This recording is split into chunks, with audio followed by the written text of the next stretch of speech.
Hello everyone, in today's video I will be narrating stories that I found off of Reddit. If you enjoyed this video, make sure you subscribe to my channel, like this video, and comment something down below. But without further ado, let's get straight into these stories.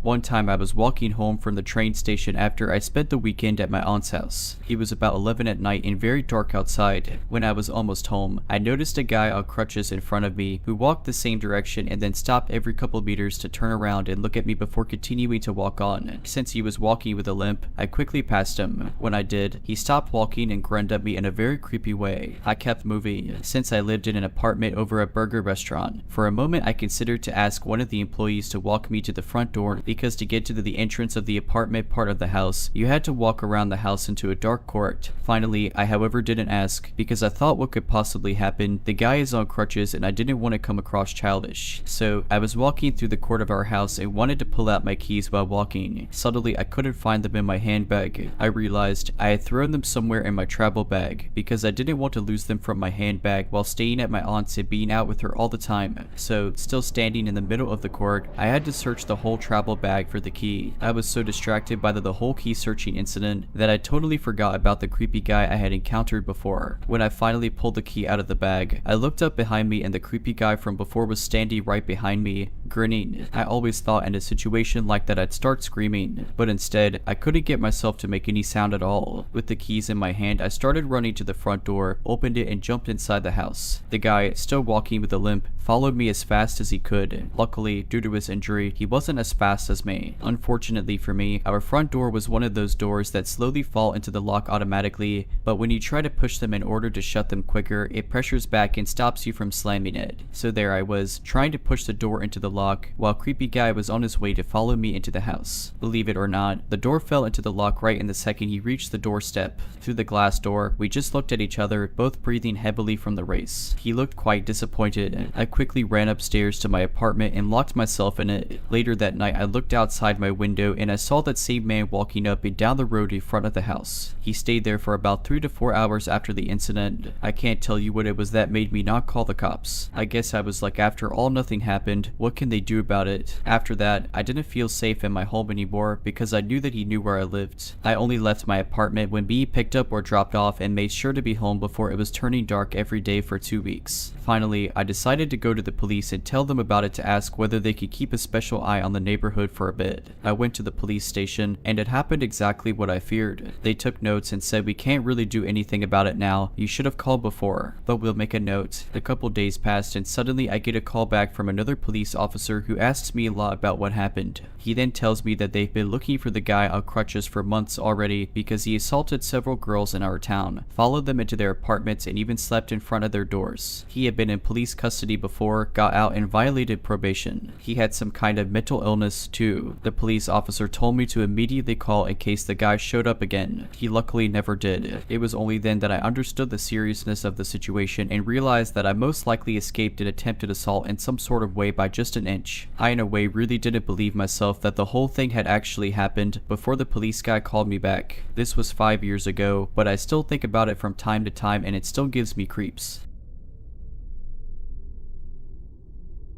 Back when I was around 18 years old, I would go out to parties with my friend at night. It was my best friend at the time, Ivan, and his cousin Cesar that would invite me out that fateful night. I had been talking to a friend of Ivan on Facebook about meeting each other, and since I really hadn't had much experiences with girls, I thought it was now or never. This girl had a birthday party that day and invited us all to join her. So I took a bath, got ready, and my friends pulled up for me in a small car model that was really popular in Mexico in early 2000s. Since it was small, it was really good at saving gas and not too expensive, so the perfect car for a college student. I said bye to my mom and got in. We went to buy beer for the night and a pack of smokes for everyone. Back then I would smoke a lot. I still cringe about it, but it was a college thing, I suppose. My friend told us that he had been in contact with this girl on Facebook and that she accepted to come to the party with him tonight. We all were impressed and happy for him. We pulled to her house and parked near a park to wait for her. I remember a group of thugs walking around the park, but since they seemed our age, we weren't bummed out. My friend called her to come out and my friend Cesar stepped out out for a smoke. I was sitting in the back not wanting to come out because of these guys outside. They seemed to be asking for trouble because they begun to argue about something really dumb with him, so my friend Ivan told me to step out just to have his back in case anything went down. I'm not particularly strong, but I am almost 6 feet tall, and with a winter coat I tried my best to appear tough enough for them to think twice. I lit a cigarette and pretended to be a tough guy and looked at a guy and laughed. Somehow it worked and they left. We went to the party and had a great time. I made out all night the girl I was talking to and later even found out she had kissed pretty much every dude that was there before me. Nevertheless, I was still grateful for the opportunity and said goodbye with a long kiss. As we headed back to the house of my friend's date, she seemed very quiet. I knew they had hit it off during the party but now looked stiff and even scared. My friend and I were ready in the back to let them have the front to themselves, but she was just nervously looking at her phone. When we arrived, she wanted to get out and my friend, trying to score points, said, "Wait, I'll walk you in." She did not like this and said, "Just go." We were a bit buzzed in the back and wanted to have a smoke, so we all stepped outside and watched them go to her door. I remember laughing about something with my friend when the mood suddenly became so dark. She started screaming, "Go now. Get out of here." The car pulled out nearly in front of us and people with bats and blunt instruments got off so fast I barely remember how I got back into the back seat. The girl said something along the lines of "leave them alone" and held him while a bunch of dudes got out. My friend Ivan got into the driving seat and started the car. Thankfully it started right up without trouble, but a big bottle of liquor then hit the windshield, cracking the top corner. I saw some guys come from the right side of the car where we were standing and quickly went to the other side to let my friend have easy way in into the back right seat. As I turned the corner, I saw this massive looking guy come up to me and barely had time to close the door and pulled the lock down. The dude was punching my window. My other friend wasn't so lucky since he actually got hit in the head and I barely made it in the car. He couldn't even close the door because one guy was grabbing his leg. All of this happened in the span of 6 seconds. I acted all out of instinct and thankfully we all got in and my friend stepped at the gas while zigzagging in case they would shoot us. We all were scared and wondered what had happened. As we got back to our neighborhood, my friends were fuming. Both of them knew their way around the fight and could hold their own. I, on the other hand, am turning 30 next year and still have never been in a fight. Thankfully, I still had some cash left and told them we should go buy some illegal beer at midnight and tried my best to calm them down and convince them not to go back. My friend Cesar had actually woken a dude up in the middle of the night with a phone call and the man was ready to show up and throw down. After a few beers and a lot of talking, I convinced them it wasn't worth it and to just let the night end. I got home, my parents never found out and I just fell asleep. The next few days, my friend Iva called me and told me that the girl's ex-boyfriend was actually a lead gang member, a gang known for beating up people and dropping them in water canals around the city. My heart dropped out of my chest. We had been seconds away from getting beat down and maybe killed by a bunch of thugs for just a day. If it wasn't for our quick reaction, or backing them up a bit and something outside this realm that wanted us to get away, we might not have made it. All I can say is trust your gut and your instincts. In the end, it all happens so fast it's all you have. 15 years ago, I made one of the worst decisions of my life. I began dealing for a well-known biker gang. Though I wasn't a member, but I had connections to one of their members through my mutual friend, Josh. I had a short history in dealing years before but got clean and walked the straight narrow road. I worked 3 jobs and was saving for college. However, tragedy struck when a very close relative of mine was murdered by her new husband while they were traveling in his home country. What made this even more difficult is that they had canceled their life insurance, so the cost of returning them to our country and the funeral arrangements fell on me and 2 other close relatives. Now, this isn't an excuse for what I did. I just wanted to provide some context to what was going through my head when I met with Josh and asked to set up a meeting with his relative Mike, who was a member of a well-known biker gang, so that I could get back on my feet financially. If you're asking yourself why I didn't just pursue one of the millions of other avenues for financial assistance, it's because I was young, stupid, and wanted to replace that lost feeling with something I thought would make me feel better about myself at the time. So I gathered a team of hand-picked dealers at my house and waited for Mike to come by and discuss business, and soon enough he arrives with 2 pounds of weed in front of me. My plan was to only involve myself by distributing to my runners so that I could work my regular jobs while making a passive income. A quick side note, I had known Mike for about a year at this point, which is why so much was given up front. The term front means to loan and the term runner refers to a dealer who works for you. Things went well over the next year and a half. My team expanded, I was making a ton of money, I sold the weed to my runners by the ounce, paid a discount per the pound, and was making hundreds in profit a week and thousands a month. I was happy and Mike was happy, and he only ever had to deal with me and never had to meet or address any of my runners. However, this is where the story takes a drastic turn for the worse and why you should never trust a biker gang, especially when you're not working on the inside. I had just hired a good friend of mine as a runner. She needed money, was a single mother, and wanted to sell it to her friends who came over and always needed weed. This girl ended up selling through ounces faster than anyone else, so I trusted her with more product to sell at once since I would have to come back 2 or 3 times a week. However, I was going on vacation for 3 weeks and wanted to make sure that she had access to enough while I was away, so I left her with a lot more than I usually would. When I returned, I had come to collect and everybody but her was up to date on their payments, and after excuse she came to me to inform me that her new scale was set to the wrong measurement system and that she was out a good amount. I was upset and nearly kicked her off the team, but I've known this girl for years and it wasn't anything I couldn't recover on my own. However, she came to me when I was supposed to meet up with Mike to re-up, which means collect more product, and because this took a lot longer than I thought, I was late to meet him. Now, remember when I said that you should never trust a biker unless you operate on the inside? I met up with Mike to let him know what happened, apologized for being late, and informed him that the situation had been dealt with, but Mike was furious. He tells me that, because I was late, he was late meeting his connect for the weed, and since he was late this connect would never deal with him again. He told me to meet him at Josh's house and to bring who was responsible for making me late, and if I didn't bring them, then I would be held accountable because this connect had made him $5,000 per week in profit. Yes, you read that right. This man told me that him being late wants to solve a profitable relationship with a connect that earned him $5,000 per week a week. I already knew what this meant for my runner. We were good friends, and there's no way I was going to allow a single mother to go through what I knew was coming. So I showed up to Josh's house on my own and waited for Mike. I sat on Josh's couch for what felt like hours by myself and uncertain of the extent of what was going to happen. Then Mike walks in, greets Josh, talks with his partners a bit while completely ignoring me. First 5 minutes go by, then 10 minutes go by, then Mike walks over and I remember waking up on the floor. From what I was told, Mike hit me across the head and I blacked out.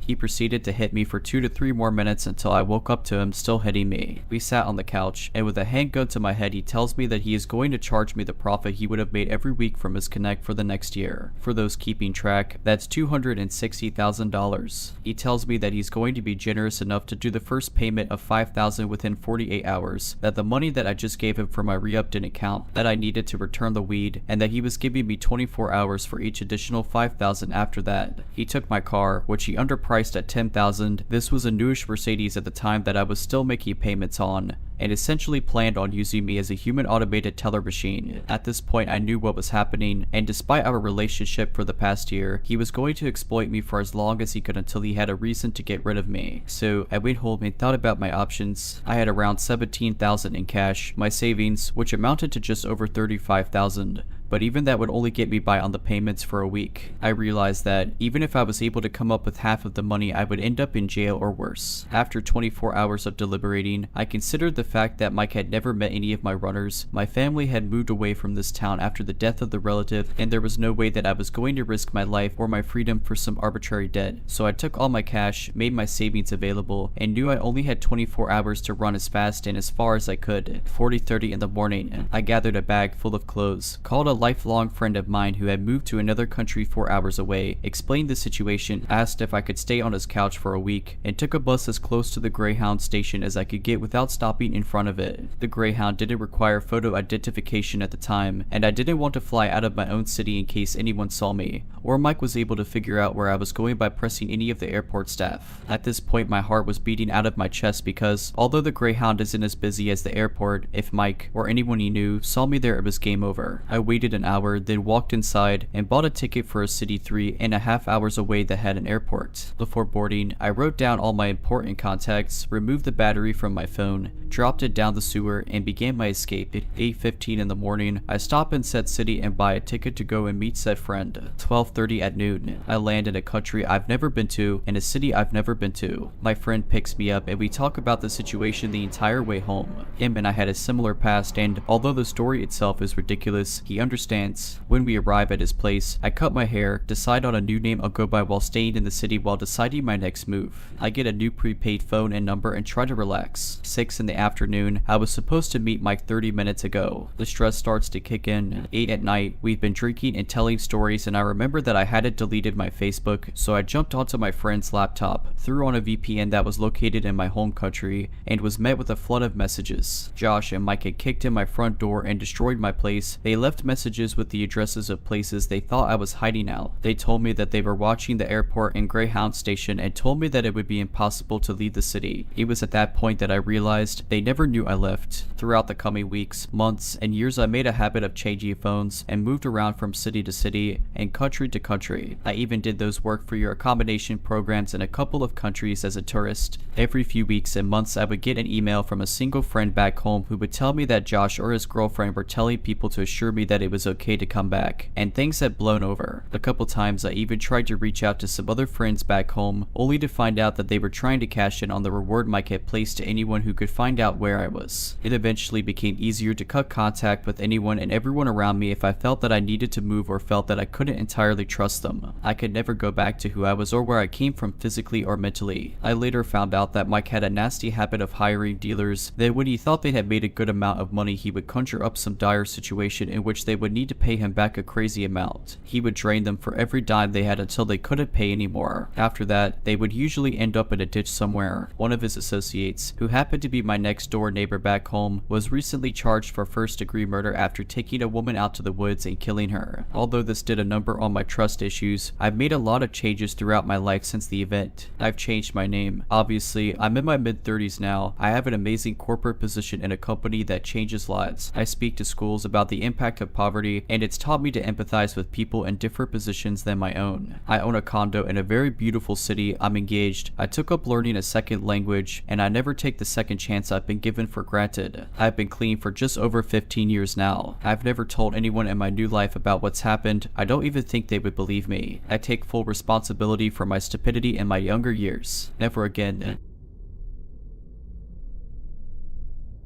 If you're liking this video, all I ask is that you make sure to subscribe to my channel and like this video. Thank you. I, a 24-year-old woman at the time, was 21 years old. I lived in a larger small city in the Midwest. At the time, I had no car, a bicycle, and hardly enough money for the public buses. I worked at a retail battery, lighting, and repair store. I worked full-time and only lived a little over a mile from my job. Since I was a female in a male-dominated field, I was often used to targeted abuse from men that thought that they knew better. Many times I stood my ground and flaunted my knowledge in subjects that these men couldn't grasp. Because of my willingness to learn and my close proximity to work, I often worked all sorts of hours, mostly by myself. This time I wasn't the person closing and had a coworker, Joey, who was 22, who came in for a part-time shift after he wrapped up classes at the local college. We had a close friendship, and we often stood up for each other and stood in when we were flustered or needed to go to the bathroom in the back. Joey received a phone call for a possible repair on a smartphone, a low-tier phone though, and he wasn't 100% sure if it was a phone that we could repair. He asked the young female caller to stop by for a consult. She had quickly agreed and said that she would stop by at around 5:30. This was a night that I was supposed to get done at 6 and catch the bus at around 6:30. It was a windy, drizzly, early fall night. I remember this because I had my bike with, and it became my anchor that night. A little before 6, this frantic, terrified, bawling 20-something-year-old woman came into our tiny shop. I was at the counter, switching out aging price tags and general store maintenance. I looked up at her, confused and willing to help. She looked me deep in the eyes, asking if Joey was here. At the time, he was using our tiny bathroom in the back, so I had to step in and help out any customers. I told her that he was currently busy and that I was willing to help her. She handed me her smashed cheap phone very timidly. My customer service skills couldn't prepare me for what she was going to say next. She quietly told me that her boyfriend, who was out in his red mini truck in the small front parking lot, had gotten angry and smashed her phone when she tried to call her sister that afternoon. I took the backing off of the phone and tried to research the model for any possible screen repair. No results found. I tried to hand her back the destroyed phone, and she pushed it back in my hands with a pleading look. Then the honking commenced. There was this light drizzle outside, so our front glass door was covered in beaded drops and was slightly fogged over. I couldn't see who was honking out there. I told her again that I couldn't help, and for her to try our cell phone repair competitor down the road. The tears started to really flowed down her cheeks, and I was freaked out at this point. She kept throwing glances behind her, and the honky would not stop. I shook with fear and rage at this point. I, myself, was in a domestic abuse situation at the time, and knew what this girl was experiencing. I broke my locked stare at her, and tried to look in our system a second time for a replacement screen. Nothing again. I looked up from our computer, and saw a shadowy figure of a young man pacing in front of the store. I was just happy that the honking stopped, but I was increasingly shooken up. My whole body vibrated with fear, and I whispered across the counter if she needed me to call the police. She slammed her hands down on the counter and said that I couldn't do that. She begged me not to. At this point, Joey came out from the back and asked me what all of the honky was from. We had a lot of elderly, farmers, lazy, and disabled customers that would honk their horns for us to pick up heavy battery cores from their cars. He thought that it was one of those situations, but with the looks on our faces, he knew something horrifying was happening. The young guy stopped pacing outside and began banging on our front door. Joey took the girl's phone from my hands and said for me to go in the back and lock the back employee-only doors. I did what I was told and grabbed my bag, my bike, and my jacket. I looked at the clock in the back, and it reads 6:14. I spent 15 minutes with this girl, both of us feeling like trapped animals. Joey did bodybuilding during his free time, and was a gentle knock of 14 short but stocky Asian guy. I was a short, obese, kind lady that would respond either of two ways, like a doormat or ready to stand my ground. I knew that I couldn't fight a customer, and neither could Joey. Not because of physical reasons, we'd lose our jobs and had no idea what to do. The young guy threw the door open, and the wind kept the door open. He had this manic, hateful look about him. A total predator he was. He was slim but muscular, early to mid-20s, and was soaked by the rain. He took the broken phone off the counter and took the girl in tow. He hurled insults at us, and I gave the girl a pitted look. He slammed the door back shut, and both Joey and I stood in absolute silence. He snapped out of it and ran to the front door and locked it. I told Joey to call our manager from our store landline and stood around while he did. I noticed that the guy had moved his truck to directly in front of our door. He was watching us from his truck, watching us behind the counter as we were on the phone with our manager. I had to leave to get home. The last possible bus came at 6:42, and I couldn't pedal my way home in the weather and all of the circumstances that had just occurred. The time was around 6:18, and I just needed to cross the busy highway and down the sidewalk by 1/8 of a mile to the nearest bus stop.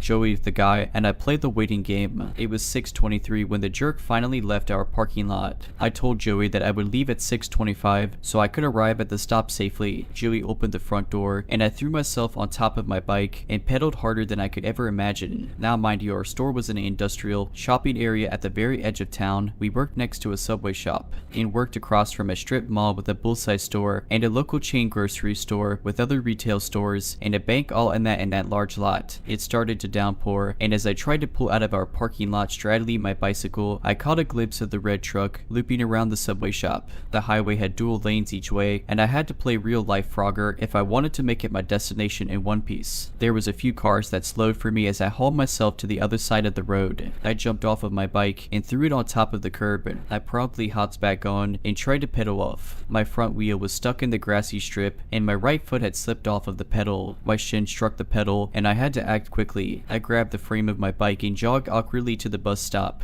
The red truck pulled into the bank parking lot, of which I had just passed. The truck pulled around and went out through the entrance across from the Subway shop and took the closest lane to me. He went at a crawl and turned at the red light so he could circle the main parking lot of the shopping center. There were 3 ways to get into that parking lot. One to the left, one in the center, which was slightly off to the right across of the Subway shop, and the other far to the right next to the grocery store. I stuck to the sidewalks since it felt safer and was in front of people. The truck patrolled the parking lot, the hunter stalking its prey. I felt cold, sore, and cornered just like an injured animal. There was a couple of cars that pulled into the left entrance of the parking lot, causing the truck to stop from re-entering the lot again. I almost collapsed in the small bus stop, and I felt my phone buzz. I saw that it read Joey, so I rested my bike on my person to answer the call. Joey told me that he was watching, and even though he had an elderly couple in the store that he was helping, that he wouldn't allow the guy to hurt me. I started to cry. All of this had just gotten to me. The red truck looped around once again and again. I saw the bus pull up early at 6:39, and I couldn't be happier. I knew the driver since I used the buses to get around town, errand shopping, and to get to and from work. I had my stupid bike to worry about. I hung up the phone with Joey, putting my phone in my jacket pocket, and strapped down my bike in the rack that was in front of the bus. I struggled since I shook, and my bike was slick from the rain. I got on the bus and and turned to the open bus doors and saw that the truck took a left at the center entrance of the lot. I could finally let my guard down. I sat at the front of the bus and my hand shook at trying to get the $1.25 for the fare. The driver said that it was okay and that I could take my time with the change. I kept my backpack on and pulled my damn phone from my pocket, dialing Joey's number, letting him know that I was fine. In under 15 minutes, I made it to my apartment safe, but deeply disturbed. I took my bike in so it wouldn't draw any attention to where I lived. All of this gave me an idea to leave my own domestic abuse situation a few months later when the pandemic took the world by storm. To this day, I wonder about that girl and hope that somebody more daring and stronger than me called the cops on her abuser, that she had the strength to leave that violent man, for her to write her own story and to recover from all of it. I'm currently doing significantly better in life and finally have my own car, and I live a couple of states away safely from my past life, even though I'm states away and it's been 3 years now. Let's not meet.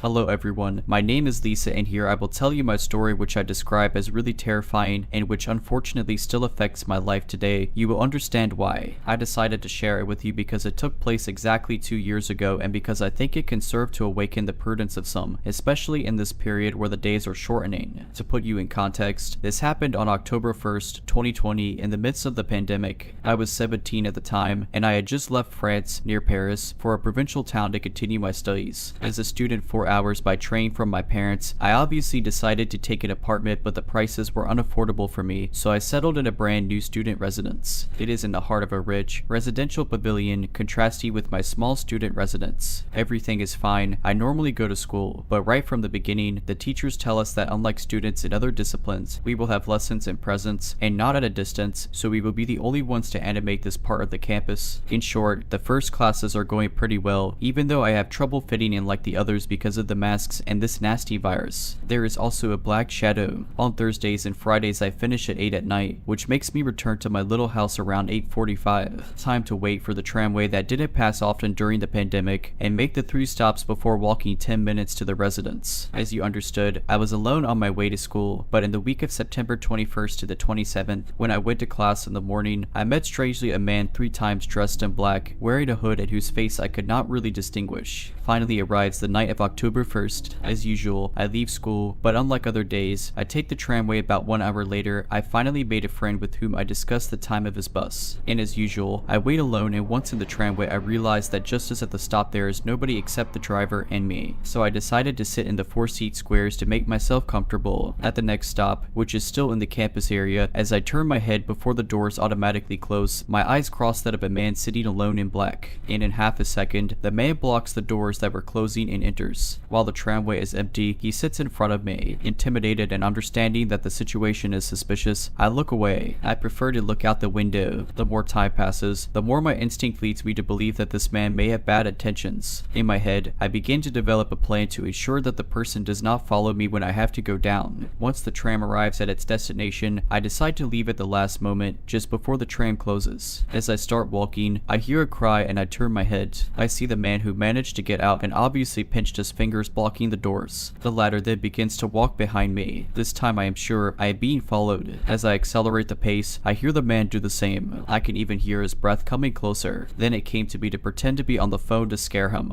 That worked at first. Indeed, when the man turned around, my phone rang. I later learned it was my friend who just wanted to tell me he had the wrong bus. I was sure he heard the bell and therefore understood the deception. I turn around and see the man slip something in his hand. I see nothing because of the night. The latter starts screaming and running after me. While I am out of breath, I rush into a crossing on a neighbor. I throw myself in the arms of the latter and shout loud, "Great, you came to get me." At these words, my neighbor immediately understood the situation and returned with me to the residence. Before that, I turned one last time and nothing. The man had disappeared. Once I'm in my room crying, I think back to this man's walk. Then go. It looks like the person I met earlier this week. I decide the next day to make a statement. During the day, I was called to tell myself that the surveillance videos of the tram had revealed the identity of the person. He was a wanted man for assault and armed robbery. Apparently, he found pleasure in assaulting rich girls to humiliate them before stealing them. That's why he prowled in my neighborhood. Made my blood run cold, and I decided to go home to my parents. Apparently, the man was found 2 weeks later in another city for assaulting a young girl in a store. Pay attention to yourself, especially at at night, and above all, nothing is better than to follow your instincts. Still today, we talk about it with my neighbor. Besides, he confessed to me last year that he often saw the scene and especially rethinks my face decomposed by fear. He says he's deeply shocked. Even if this story ends well, it has developed in me a kind of distrust. I remain on my guard, especially when it comes to meeting people with hoodies. Now I keep a pepper spray in my bag.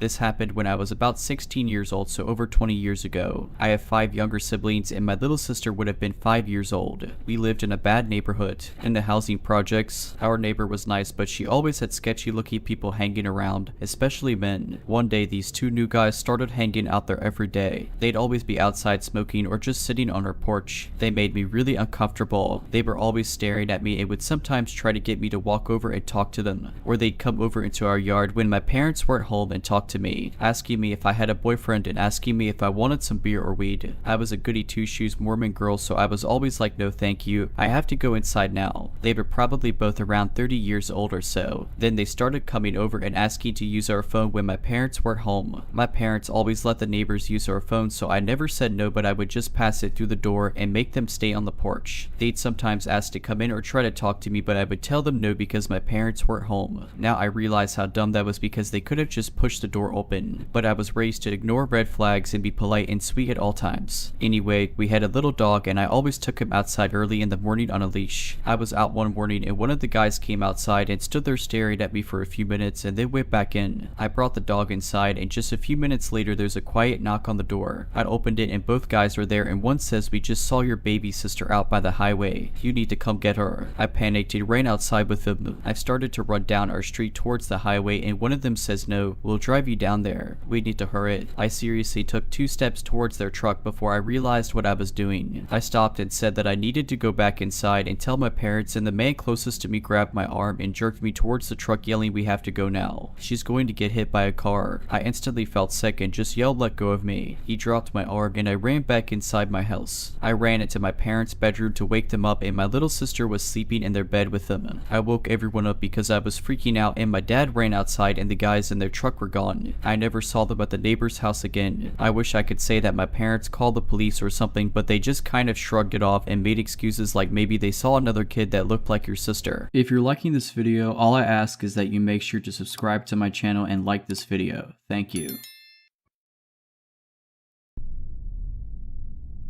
This was the worst 12 hours of my life. This is the first time I'm telling anyone the full story of what happened to me. I haven't told my partner, my therapist, my parents. No one knows the details. If there is anything that should be taken away from my story, it's this. Remember that you don't need to be polite to everyone you meet. The setting. In October 2018, I was 18 and my first year at university in a big city in the United Kingdom. I had always lived in the countryside before this, so I was never very street smart. About a year before I went to university, I had started a relationship with this guy, Jimmy, who is now my ex. It was my first real relationship and I thought the world of him, but it was not reciprocated in a loving and compassionate way. Jimmy started off as very emotionally abusive and got progressively worse, but that's a whole other story. At this point, Jimmy and I had been together just under a year and had applied to universities in the same city mostly by coincidence, and both moved to the same city. I wanted to have a proper student life, so got accommodation in a student block on the other side of the city to him. Jimmy had been using drugs for quite a while, initially starting off just smoking weed, but this progressed rapidly and by the time we were at university he was regularly doing a lot of hard drugs, plus smoking weed multiple times a day. Honestly, I don't think he was ever not high. When we moved to university we still saw each other every couple of days and he found a regular drug dealer, Mark, that he had been using continually since we got there in September. Jimmy used to buy from Mark multiple times a week, so on a handful of occasions I had briefly met him. Mark lived a lot closer to my student accommodation than to Jimmy's, so a couple of weeks before this all happened Jimmy had started picking up drugs from Mark when he came to see me, meaning Mark would often be outside of my accommodation. Jimmy had asked me a few times if I would pick up the drugs he bought from Mark, but I had always felt weird speaking to Mark on my own.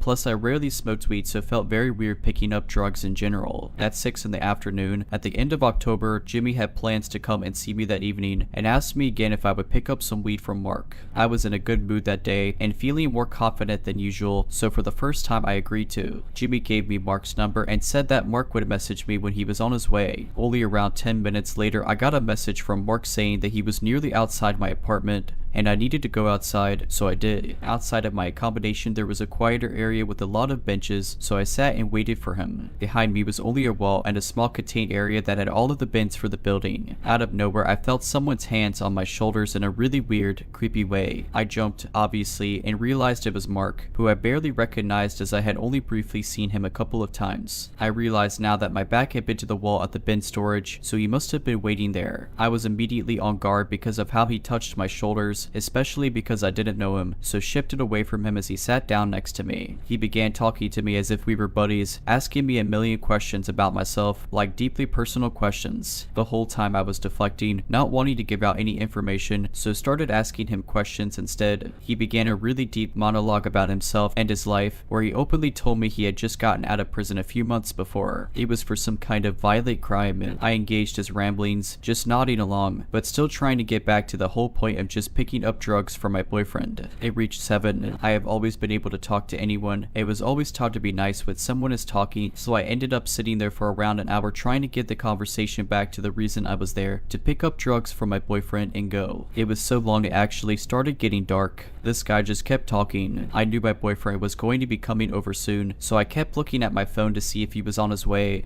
but he hadn't replied. Eventually, I told Mark that I needed to get back inside as I was meeting up with my boyfriend soon, and then going clubbing after with some friends, so I needed to get ready and could I please just pick up the drugs. He then said, "Oh, well, I can't give them to you here. There are cameras everywhere. We can go inside so that I can give them to you." I witnessed him giving my boyfriend drugs in this same spot countless times before, so knew this was a lie. I didn't want Mark to come back to my apartment, so told him that he could go into the lobby of my building where there was a disabled bathroom, and he could give them to me there. He agreed and followed me inside. We went into the bathroom. It was a very large room, so I didn't have to be too close to him, and he locked the door behind us. He then began fiddling with something in his pocket, I assumed the drugs, but instead pulled down his trousers fully and started peeing in the toilet. I was hugely freaked out. This guy just started peeing, but I rationalized that there was no way he had any other motive because he had met me and my boyfriend together, so he knew I was in a relationship. I figured he just really needed to pay. I had kept my eyes shut the whole time, and when he flushed I thought that finally he would give me the drugs that I was there to collect. This whole thing had been going on for about an hour and a half by this point. He said, "I really want to roll myself a joint, but there's no space in here to do it. Can I come and roll it on your desk and then I'll give you Jimmy's stuff?" I asked again if he could just give it to me now, and he said no, saying that I was being rude for not inviting him in. By this point I was wanting to get ready to go out with my friends later that evening and knew my boyfriend would be coming by any minute, so figured it'd be okay even though I didn't want this. It's worth noting that I was emotionally abused by my boyfriend and knew he would be mad at me if I didn't collect his drugs, or if I annoyed Mark because he was his favorite dealer. I honestly figured that Mark was harmless, despite him telling me he was a violent criminal, and just assured myself that he was only a bit creepy, it would be fine. It was now 8. Reluctantly, I took Mark up to my apartment, opened the door, and let him in. I said he had to roll his joint fast because I had to get ready. Finally, he gave me the drugs that my boyfriend wanted, so I felt better at that point. He walked over to my desk, moved all my things to the side, and sat down, getting out the things to roll his joint. I cannot roll a joint, but I've seen Jimmy do it countless times, so know it doesn't take more than a minute or so. Mark keeps trying to talk to me, but at this point my answers are getting shorter and shorter. He rolls this joint so slowly I cannot even describe it. He then said, "Well, I can't smoke this outside, so is it cool if I just stay here and smoke it? It'll only take 5 minutes to smoke." I said no and told him again that I had to get ready. He replied, "It's okay, you can get ready with me here." By this point I was over it, messaged my boyfriend again to tell him to hurry up.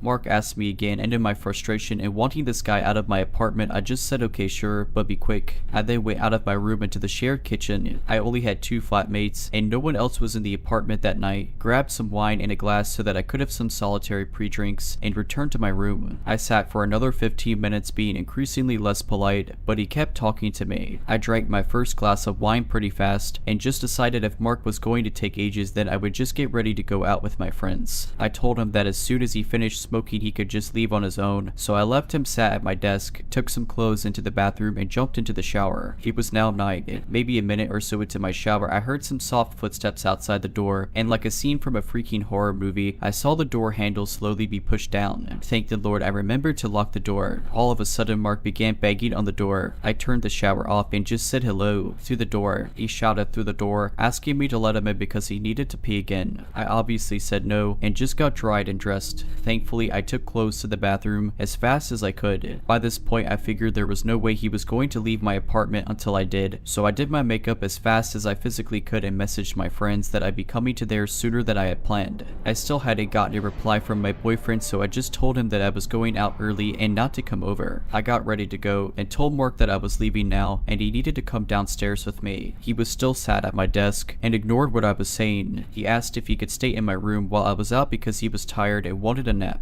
Finally, I was firm with him, and after a lot of convincing, he left with me. I made sure to order an Uber to my friend's place so that he couldn't try and walk with me, and by the time we got outside, my Uber was nearly there. He stood with me, looking over my shoulder at my phone the whole time. Then the Uber arrived, I got into it, and Mark straight up walked around the other side and got in. I was in disbelief and laughed, then told the Uber driver that I didn't know who this guy was, and that he wasn't getting in with me. The Uber driver was not as polite as me and told Mark to get out, and he did. It was now 10. I sat there on the way to my friend's house and finally felt calm that I had gotten away from Mark. I called my friend from the Uber and told her what happened, so she said she would come outside of her building to get me with a group of her flatmates. My friend's accommodation was not far from mine and took longer to get to by car than on foot because of the one-way system in the city, but I didn't care at this point. Maybe 10 to 15 minutes later I arrived, and my friend came over to my Uber, then brought me back to her group of friends. She had quite a few people with her, and I suddenly noticed that one of her male flatmates was talking to someone slightly away from the group. I looked over and suddenly realized he was talking Mark. I guess he was looking at the address when I had the Uber app open earlier. I whispered to my friend and she freaked out and went inside with me straight away. I was super freaked out that this guy wouldn't just leave me alone. He refused to leave my side for the last few hours, and now he had followed me to my friend's house. Honestly, I felt much safer now and met a few creeps in my time, so just decided to get over it by having a nice time with my friend. So we sat in her kitchen having a chat and some drinks. It was now 11.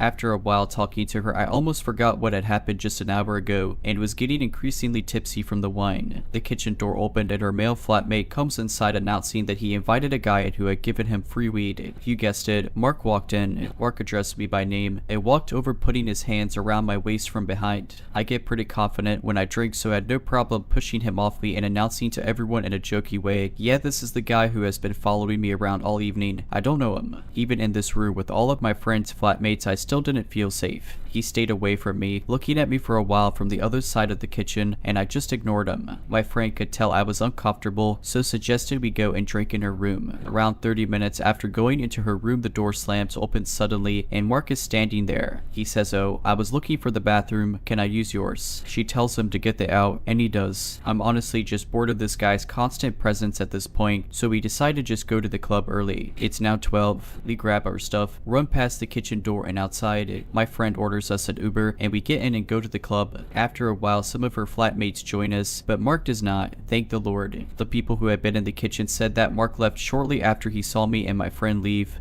but there was no sign of him now. I just try and enjoy the night, but being a poor student, I can't afford any more drinks at the club. As I begin to sober up, I realize how shaken up and creeped out the whole evening made me, and I don't feel safe. It's now 2 at night. After only a couple of hours, I decide that I just want to go home and sleep because this whole experience freaked me out. I take an Uber back, use my key card to get into my apartment building, go upstairs and into my apartment. I stare getting ready for bed, put on some pajamas and started taking off my makeup. All of a sudden, I heard a loud knock on my door. I had no clue who it was, but since it was still early for a Friday night, I thought my boyfriend maybe finally decided to show up. My door didn't have a peephole, so I walked to the door in my pajamas, unlocked it planning to open it a tiny bit to see who he was, and then the door flew open so fast that I was pushed backwards into my apartment and then shoved into my room, which was directly across from the front door. In my panic, I froze, then looked up only to realize that Mark was now standing in my apartment. The realization started to sink in. Mark had just forced his way into my room, and I was trapped here with him. He was visibly angry and very high. He locked the door behind him and began rambling about how I was so rude for not inviting him in with my friends, for ignoring him, for not letting him in the Uber. I was terrified, so ran over to my bed and grabbed my phone. He walked over behind me and began grabbing me, touching me as much as he could, so I shouted at him to get off. He saw my phone in my hand and immediately smiled and told me to open the camera. I was terrified, so did as he said, and he said he wanted a picture of us together. I did as I was told and took a selfie with him while he posed with his arms around me and then kissing my cheek and my neck. He then screamed at me to unlock my phone, so I did. He made me open up my messages crutches and send Jimmy the selfie of me and Mark sat next to each other on my bed, so I did. He waited for it to send and then grabbed my phone and put it down on the desk. He sat at my desk for the next 4 to 5 hours, talking at me continually, saying how I was so rude, I needed someone to teach me some manners, how I had to do what he said because he was older than me, how Jimmy wasn't good enough for me, how I was so beautiful, and how he knew that I needed to be with him. He told me that his girlfriend knew he had been at my house that evening and now she said he can't go home, and it was all my fault. The whole time I continued bargaining with him, trying to get him to leave, but it didn't work. Occasionally I would just lie down on my bed or sit and not speak. Each time I did, he would get up and wrap his arms around me or try and spoon me, stroking my face, trying to kiss me, and trying to take my clothes off and touch me. Every time I fought him off, and he would get angry again and go and sit at the desk and keep shouting. I knew that this guy has previously been in prison for some kind of violent crime, so I did not want to piss him off. I just sat there for hours and quietly sobbed, too scared of trying to leave because I would have had to walk past him to get to the door. I was out of options. I didn't know if I could get out without angering him. I couldn't call the police because he had my phone. My flatmates weren't, so my screams meant nothing. It was now 6 in the morning, and while he was sat at my desk, he kept smoking more weed or taking a line of whatever drug, so was becoming more and more out of it. He was becoming more sleepy as he smoked more weed, until I was able to speak between his ramblings, so I gently said I was going to the bathroom. I noticed he had his eyes partially closed and figured I only had one chance, so I took the opportunity and grabbed my phone off the desk as fast as I could, unlocked the door, and ran out the apartment. The one thing I will always remember is being in tears, pressing the button for the elevator to come probably about 50 times because I was so scared that he was going to come after me. As I got into the elevator, I heard him come out of my apartment, shouting my name, but the elevator doors closed as he looked at me. I was able to get downstairs and out the building. I ran around the corner of the building in my pajamas and manically dialed the number for the police, told them what happened and that this guy had been in prison until recently, and next thing I knew, around 5 police cars showed up. I was in such a state and called my boyfriend to tell him what happened. He was still awake and hadn't come to visit the night before because he was with a girl who was a friend, and said that now he didn't want to come to be with me because he had some weed on him and didn't want to be near the police. I told him to get to my place right now, and he reluctantly did. This is the aftermath. The police had to force entry to my apartment because Mark had locked himself in and barricaded the door. They arrested him and he ended up going to prison for drug charges, but not for what he did and tried to do to me. The police said they couldn't prosecute him because I had willingly let him into my apartment earlier in the night, and he hadn't physically done anything. After I had given my statements to the police, I went back inside to see that after I had escaped, my room was trashed.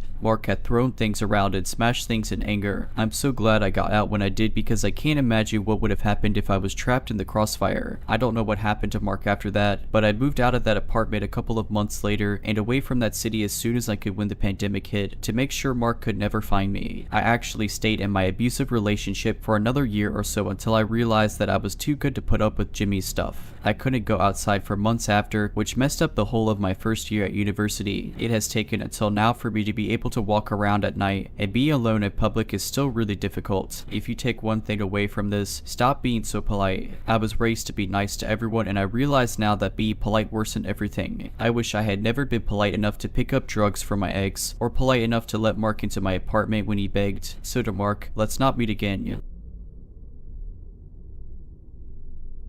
When I was a kid, my mom worked as a teacher and she was very close to a co-worker of hers who had a son around my age and of whom I, as well, was very close. When my mom or her friend would head out for the night, the other would take care of both of us kids, and basically it meant I spent half my time over there, and my friend spent half his time at my house, which was perfect and fun for us. We lived in different cities, but since that kind of system had been going on pretty much since forever, I grew up knowing my friend's city just as well as mine. His mom was well aware of that, so that being said, whenever we were going on a walk in their area, she'd let us wander around because she knew we'd always find our way back to her. My mom, though, was more cautious and always kept an eye on us, as she'd walk behind us to make sure she'd always be able to see us. I just wish her friend would have done the same. And one day, I had to be around 6 or 7 years old. We were going on a walk with my friend Marcus and his mom Katie. It was a very sunny day and I was wearing a dress with embroidered flowers and I had my blonde, long hair down. I often heard I was a pretty kid, even from strangers in the street, and besides making me and my my parents somewhat uncomfortable, nothing bad ever happened. During that walk, Katie was walking ahead of us and I was chatting and just fooling around with Marcus when he suddenly remembered something urgent to tell his mom, as urgent as something could be for an 8-year-old boy. He ran up to her and left me strolling behind for a couple of minutes, just as it already had happened 100 times prior. That time though, we were circling around a big camping site and we walked by the white vans and camping cars. One of those vans had its back doors open and there was a man, probably in his mid-40s, smoking a cigarette and leaning on the vehicle. He locked eyes with me as I was approaching, then saw that Katie and Marcus weren't paying much attention to me as they were already a couple of meters ahead. Then he proceeded to pull me by my arm close to him, and so I found myself with my body touching his. So weirded out that I didn't even say a word, although I knew Katie would have heard me if I called for help.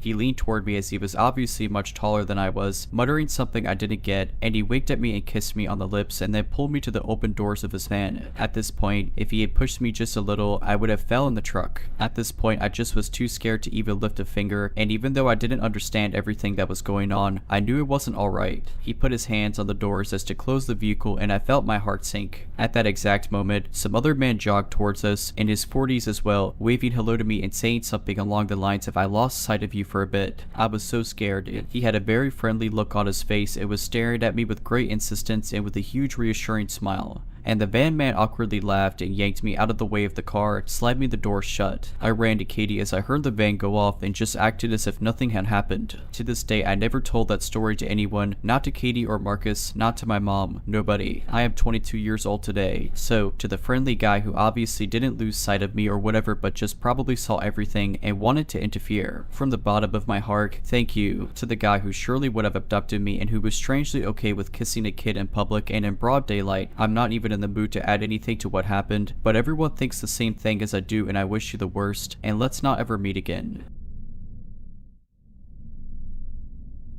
If you're liking this video, all I ask is that you make sure to subscribe to my channel and like this video. Thank you.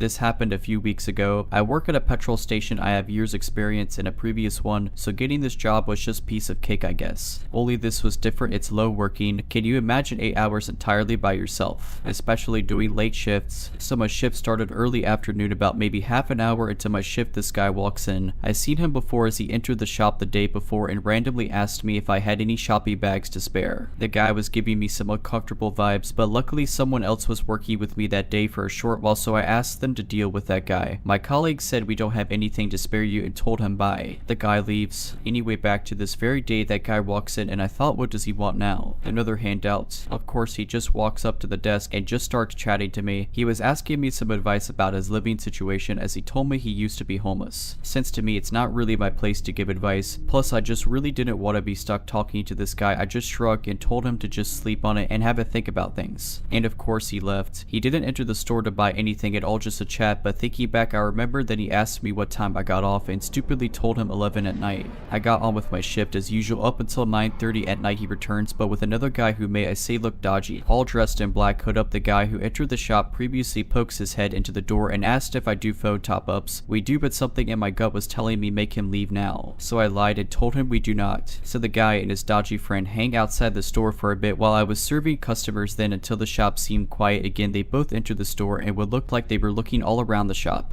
I noticed the dodgy guy kept his hands in his pockets the whole time, and then that thought struck me, I'm getting robbed tonight. So I took some deep breaths and tried to keep calm and just thought of my training. I repeated in my head, just comply, give them what they want, then call police after they leave. But of course from the panic I thought to myself, better plan, so I stood ready with one hand under the desk hovering over the panic button. I thought to myself, the minute they pull a weapon out on me, hit the button as it's a silent alarm and show hands and comply and hope police arrive on time to catch them. Well, they just ended up buying a bottle of water, as of course I did notice there was someone still outside in their car. I felt a huge sigh of relief thinking they just wanted water, or they decided not to rob me because there's another person outside. They both leave the store but again hang around outside right by the door. Then I see the car drive away and I thought to myself, I don't want these guys in the store again, not while I'm completely alone. So I flipped the switch that automatically locks the main door. Half an hour passes. I had no customers and still the two guys are still hanging around outside. I call my boss to tell him what's going on and to give him a heads up that at some point I'm going to have to call the police and have them move them along as it's making me very anxious. Then another guy shows up and joins the guys all dressed in black and wearing masks. He also hands his friends masks too, then he makes his way around the back of the store. Then I realized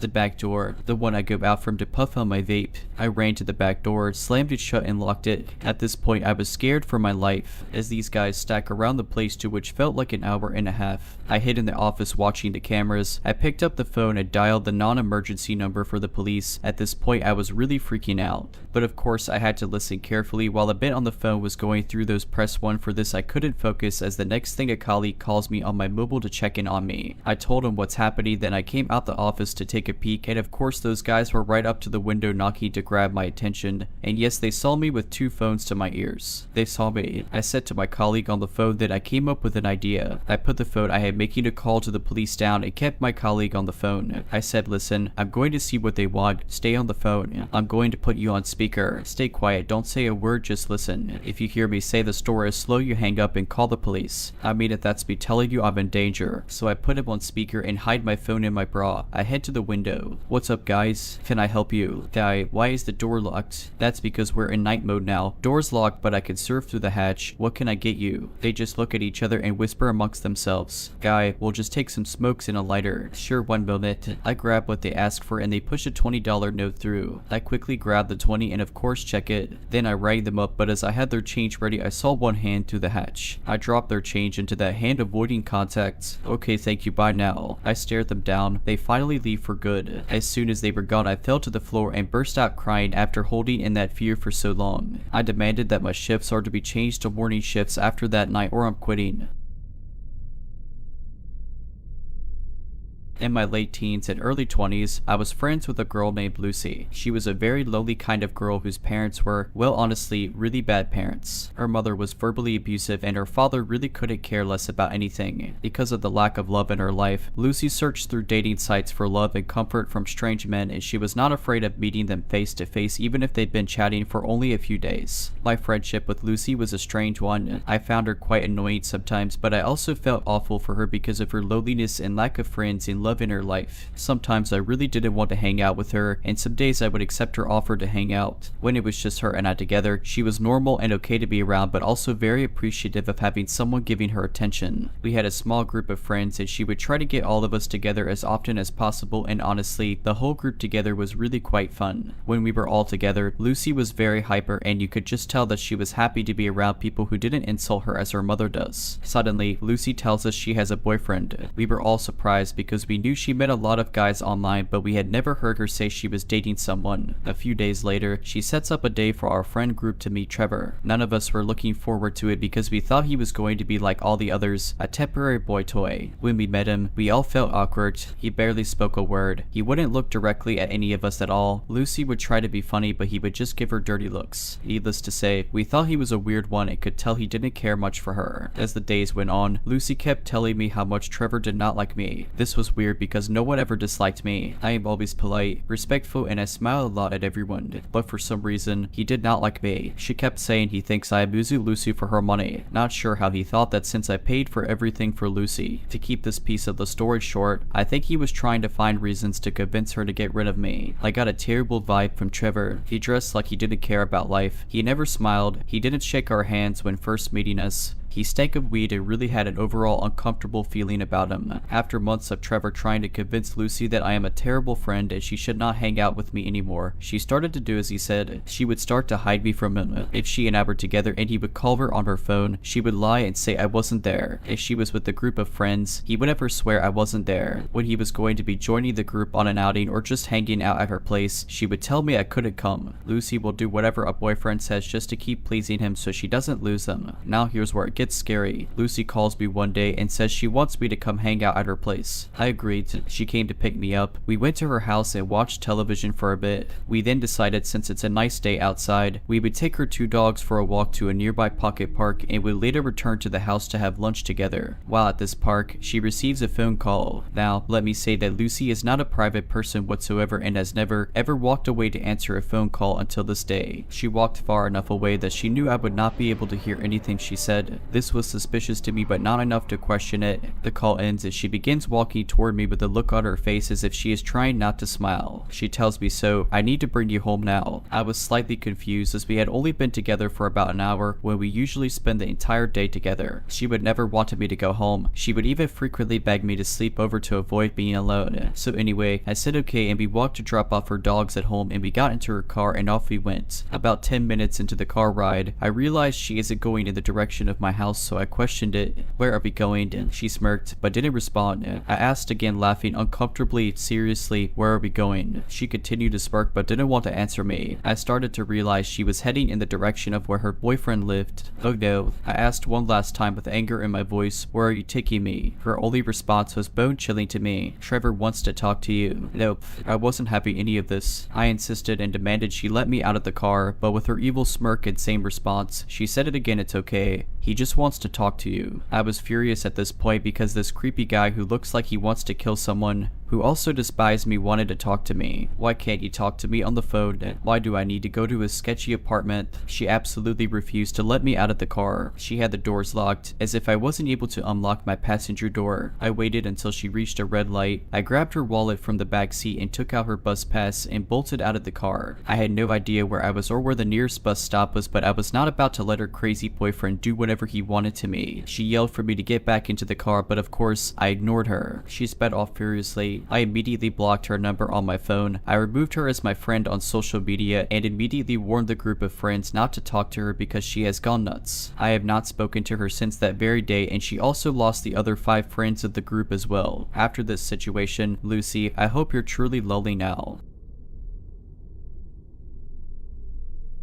I have a more or less unusual story that I would like to tell you. I have a clear memory of it. It takes place last year, in 2021. I was often driving back and forth from Montreal to Quebec City for my work and to see my family. It was late because I was driving almost at night, around 7. I was not on a highway but on a national road, not very busy, surrounded by forests and plains. I didn't mind driving at night because I had good vision and little fatigue, but halfway to my goal, in the distance, in the middle of the road, I realized that there was someone crouched down, who seemed afraid. I was close to a town, so seeing a person didn't seem strange. Obviously, I wasn't going to run over him. I stopped on the side. I realized that it was a woman about my age who was crying. I go to her and ask her if she is safe, if she is feeling well. After a few minutes of silence, she ended up telling me in a feverish tone that she was being followed and that she was very afraid. I didn't know what to do. The stress was building up. This had never happened to me on this road. I stayed close to her, but I could hear footsteps behind us coming up the side of the road. At first, it was just a vague and distant shadow from my point of view, then a silhouette of a tall, thin man. My brain quickly understood that this was the person the girl was afraid of, but she was paralyzed, still crouching, so I took her in my arms and put her in my car to take her to the nearest police station, so at least she would be safe and have a roof over her head for the night. I then started the engine and continued driving normally, but in the central rear view mirror, I could see the man more precisely. He was standing and not moving. He was dressed in an untidy way. To my astonishment, he got down on all fours as an animal would until the distance cut me off from his view. After this story, which was quite frightening at the time, I took the young woman back to a Quebec station and explained the situation. After a few days, I was able to get some information. This woman, who if I may give an anecdote is my companion today. Fortunately, I took this road that day. She had broken down in the middle of the road. A man had come to talk to her and offered to help her and invite her to his house. She refused, finding the man aggressive and insistent, but the man was not satisfied. He started to grab her hand and she started to struggle and run. I found her after she had run ahead of the man. She was having a panic attack at that time. The man then followed her until I saved her, as she says today. In retrospect, I didn't expect this man to want to hurt her. After all, maybe he was used to taking women to his house. Fortunately, my partner didn't go into his house a year ago. Maybe he was going to hurt her. If you're liking this video, all I ask is that you make sure to subscribe to my channel and like this video. Thank you.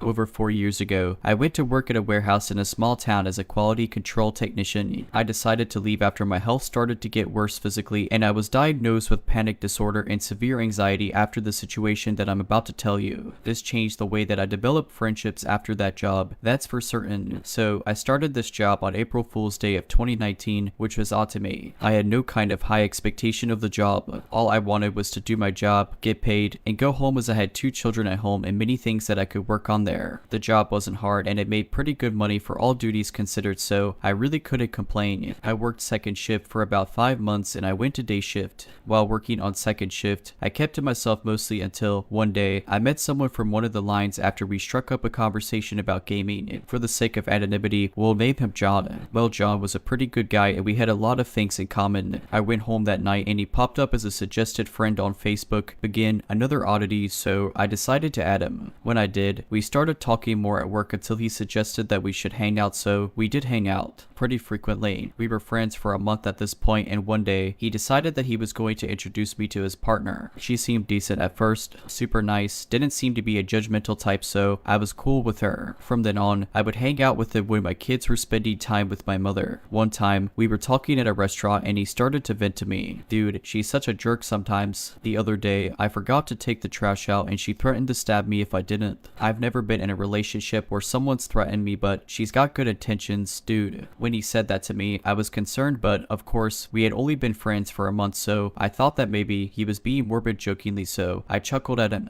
He gave me a pretty serious look and said, "I'm not joking." She really did. That concerned me. Fast forward about 8 months, they're still together and we all hang out pretty regularly, forgetting the things he told me then. One day, we were all talking and he seemed a little off that day, so I asked him what was wrong in front of her. He flashed a smirk and said, "Nothing, dude. I'm just a little tired." He didn't have his eyes on me though. He had them on her when I asked that. When we went to work the next day, I asked him again, "Do you promise to keep this between us?" Of course, I agreed. He said that he was breaking up with her and she went a little crazy. He said that she grabbed her gun and pointed it at him and said, "If I can't have you then, no one will." He said that he diffused the situation and is trying to look for a way out. Not really knowing what to say, I just said, "You'll figure it out, man. If you need somewhere to go then, you could come stay with me until you get her out of the house." Fast forward to another year. He finally decided to leave her. When he did, she flipped out again. This time, he told her over text. She said that she was going to find him and kill him and he was actually out of work that day with a vacation day. He sent me a text that said, "Hey, let me know if she comes over to work looking for me." That struck me as odd because I had no idea of the situation that was unfolding. She actually did come to our job and she asked me where he was and I said, "I have no idea. I thought he was with you and you guys went out of town or something." All she did was roll up her window and drive off. I called him and told him that she came by and he called the police about it. They had found her up the road with a loaded gun in the car. 2 months later, he decided to talk to her again, and when he did, he had something to tell me. When he called me, he asked if I had seen her around and I hadn't. He said, "I would take some vacation days if I were you." Dumbfounded, I asked him why. He said to me, "Because she's out of jail and her cousins are in town trying to find the people she has personal vendettas with." Here one of them. At that point, I was terrified. I grabbed my kids and went out of town. Took 2 weeks off of work. Come to find out, that next day, her and her cousins went to the next town over and shot 3 people in an apartment and killed them. I got the news about it the day after it happened. The reason why he knew they were coming after me is because they made a Facebook Messenger group that he was included in and sent a list of names. Everyone regarded it as spam and decided to disregard the message, but he knew what it was. 3 of the names on that list were the people that they shot. The 4th name on that list was mine. After they found the evidence and he decided to go public about the group and screenshots that he had, they were all charged with first-degree murder. From then on, I was very careful about who I would stick my neck out for because even though he knew the context of that list and her intentions, he decided to not inform anyone else on it. Needless to say, we aren't friends anymore and I dodged a bullet. Literally.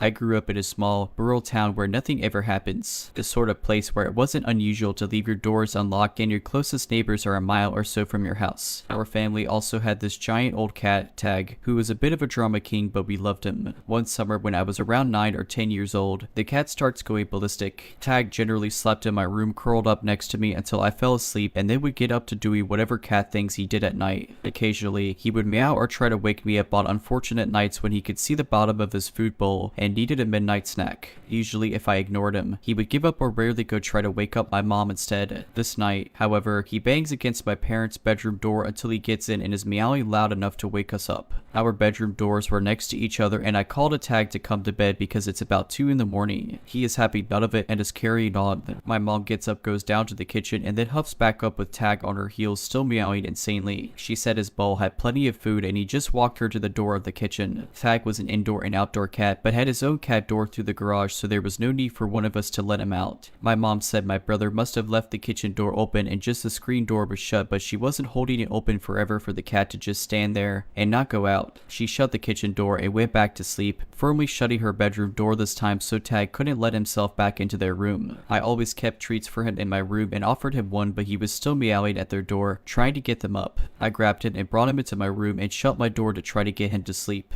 I lay in bed trying to go back to sleep and Tag meows at my door wanting back out. I finally open my door and he bolts back downstairs towards the kitchen, and that's when I heard what sounded like a door slamming. I have 3 older siblings though, and someone is always up watching television or running to the bathroom, so I think nothing of it. The cat finally stalks back into my room, but instead of curling up in my armpit like usual, he sat at the bottom of my bed staring at my door. I fell asleep until morning when some commotion wakes me up and I pad down to the kitchen to find my parents on the phone with the police. They got up as usual to get ready for work, and while making coffee my mom went to grab her rings from the little jewelry dish she had by the sink because she would take them off in the evenings to rinse dishes and load the dishwasher, but discovered the dish was empty this morning. Small town, so the sheriff sends a deputy over, and when my dad walks out to meet them, sees the ATV is missing from out back. The key is off the key ring. My brothers are all up at this point too, and we are all freaked out that while we were sleeping some robber came in and removed the ATV key and saw an opportunity to take my mom's rings. They were asking if we had any clue when it happened and my parents say no. My mom asked my middle brother, who was a freshman in college and home for the summer, what time he ended up off the couch last night and if he heard anything. He said he went to bed at 10 or 11 and asked what she meant as his bedroom was in the basement and he wouldn't have heard anything in the kitchen. She said, but you were in the living room off the kitchen when I went to feed the cat and shut the door you left open, and I told you not to sleep on my couch and go to your bed as I went back upstairs. He told mom he was in the basement since dinner and never went out or came upstairs again. He watched a movie in the basement living room before going to bed in his own bedroom. She goes white and realizes that the cat must have been trying to warn us someone came into the house, and the robber dove onto the couch and covered up to hide when she came to the kitchen and exited after she went back to bed. The cops said for someone to be so brazen, they probably knew our family, knew our habits, but didn't count on the cat being so overprotective and had probably intended to steal more but was afraid the cat may wake the whole house. It has been over 20 years since this happened and the robber was never caught, but it is unnerving to think it was probably someone who had been to our home before as a friend. Thank God for our cat.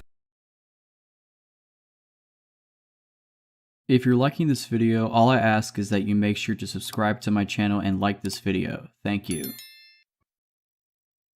So this happened about 4 months ago now, maybe more, but I really don't know for sure. Anyways, I was 19 years old. I've turned 20 by now, middle of February. I was going home from university after classes. I usually take my keys with me, but around that time, I had lost them and my mom was yet to take me get a new copy. I remember I kept insisting, but she wouldn't listen, so what I did was knock on the door to get my younger brother's attention so he'd come and let me in, but my mom also took his keys and just left him there locked up as well. I asked my brother to pass me my charger from my room and I called one of my aunts to see if I could go hang out at her workplace in the meantime. She said yes and then told me to call an Uber that she'd be paying for as soon as I got there, and that's what I did. Now, the Uber didn't pick me up exactly at home. It was in the house across the street instead. No special reason, it just did. The moment I saw the guy, he gave me kind of a weird vibe, but I also tend to be paranoid every time I so much as hop on a taxi, so I just got in, rolled down the window, and kept a grip on both of my phones. It all seemed relatively normal until we got to the area where my aunt's workplace was. This was a convenience store at our home in a housing. He just completely drove past it and claimed he was following the GPS when I asked him about it, but he wouldn't let me see said GPS. He seemed to know exactly where he was going. Now, I was kind of doomed from the beginning cause I don't know directions and I could only rely on the driver being a decent person and recognizing the area, which I did, but wherever he was taking me, I had no idea. I remember seeing this fountain that I could recognize from when mom drove to my uncle's place, but that was like way farther away from my aunt's place. By now, I was kind of thinking of what to do cause this guy drove past a ton of empty housings and a couple of them even seemed to be still under construction. Then he stopped near a place that looked like the end of civilization. We were literally on a hill and then he turned off the car. I got lucky in so many ways. Looking back on it, my phone had no credit. As soon as I thought of that, my aunt called me and asked, "Where are you?" And I literally felt my heart drop because I had no idea and this dude was just staring at me. I said I didn't know and asked him, "Hey, where did you take me?" And he replied with, "I wouldn't know what to tell you, kid." That was enough for for me, I grabbed my backpack and opened the door real quick with a loud "that's fine." I'll see myself out and haul myself like I hadn't in a very long time. I remember even being afraid of carrying my backpack on the back in case he chased me and pull on it, so I was holding it in my hand with my hoodie wrapped around my waist as I thought of where to hide. I thought of knocking on someone's door, but for some reason that didn't seem safe to me at the moment. I remember telling my aunt not to hang up because he was still following me on the car. Then I saw an empty barren surrounded by concrete walls and a strong bar gate, except there was enough space under the gate to crawl in, so I literally threw the backpack and then crawled under. There was a huge electric control box and I opened it to crouch inside and hide. My aunt's still on the phone. She, my other aunt, and my uncle were all on a call with each other, putting credit on my phone and asking for my live location through WhatsApp cause I had no idea where I was, literally in the middle of nowhere. I waited there for like 2 hours and this guy wouldn't leave. I even had to go pee outside the box and immediately ran back inside. At some point, I'm guessing the guy left and my uncle got there in his truck. He didn't know where I was, so he kept honking and telling me to tell him when I could hear it closer. And then I finally did and got out. For a while, I thought maybe this had been a misunderstanding and I just jumped out of some guy's car like a maniac without even paying him. But then when I got home after staying at my aunt's pharmacy for a while until my mom, who still didn't know much about what had happened, picked me up, I checked the Uber app and not only did it say I had already paid, but it also said I made it to my destination, so I ruled that out. I had told my aunts not to tell mom about it because she goes insane at the minor inconvenience, so telling her this would only freak her out and she wouldn't be any help. I only let her know when I called her to come get me and on our way to get a copy of that key because of course something bad had to happen until she actually listened to me, and nowadays she always puts credit on my phone. It really could have gone terribly wrong. My parents believe this guy was a rookie who maybe felt sorry for me and let me go because if he had wanted to, he could have hurt me with some sort of weapon or just try to kill me right then and there. I don't even know anymore. I sent his profile to all the girls I know so that if they ever happen to get him as their Uber driver they can cancel. Since then, I don't take Ubers anymore. Wherever this guy is right now, I don't want to ever meet him again.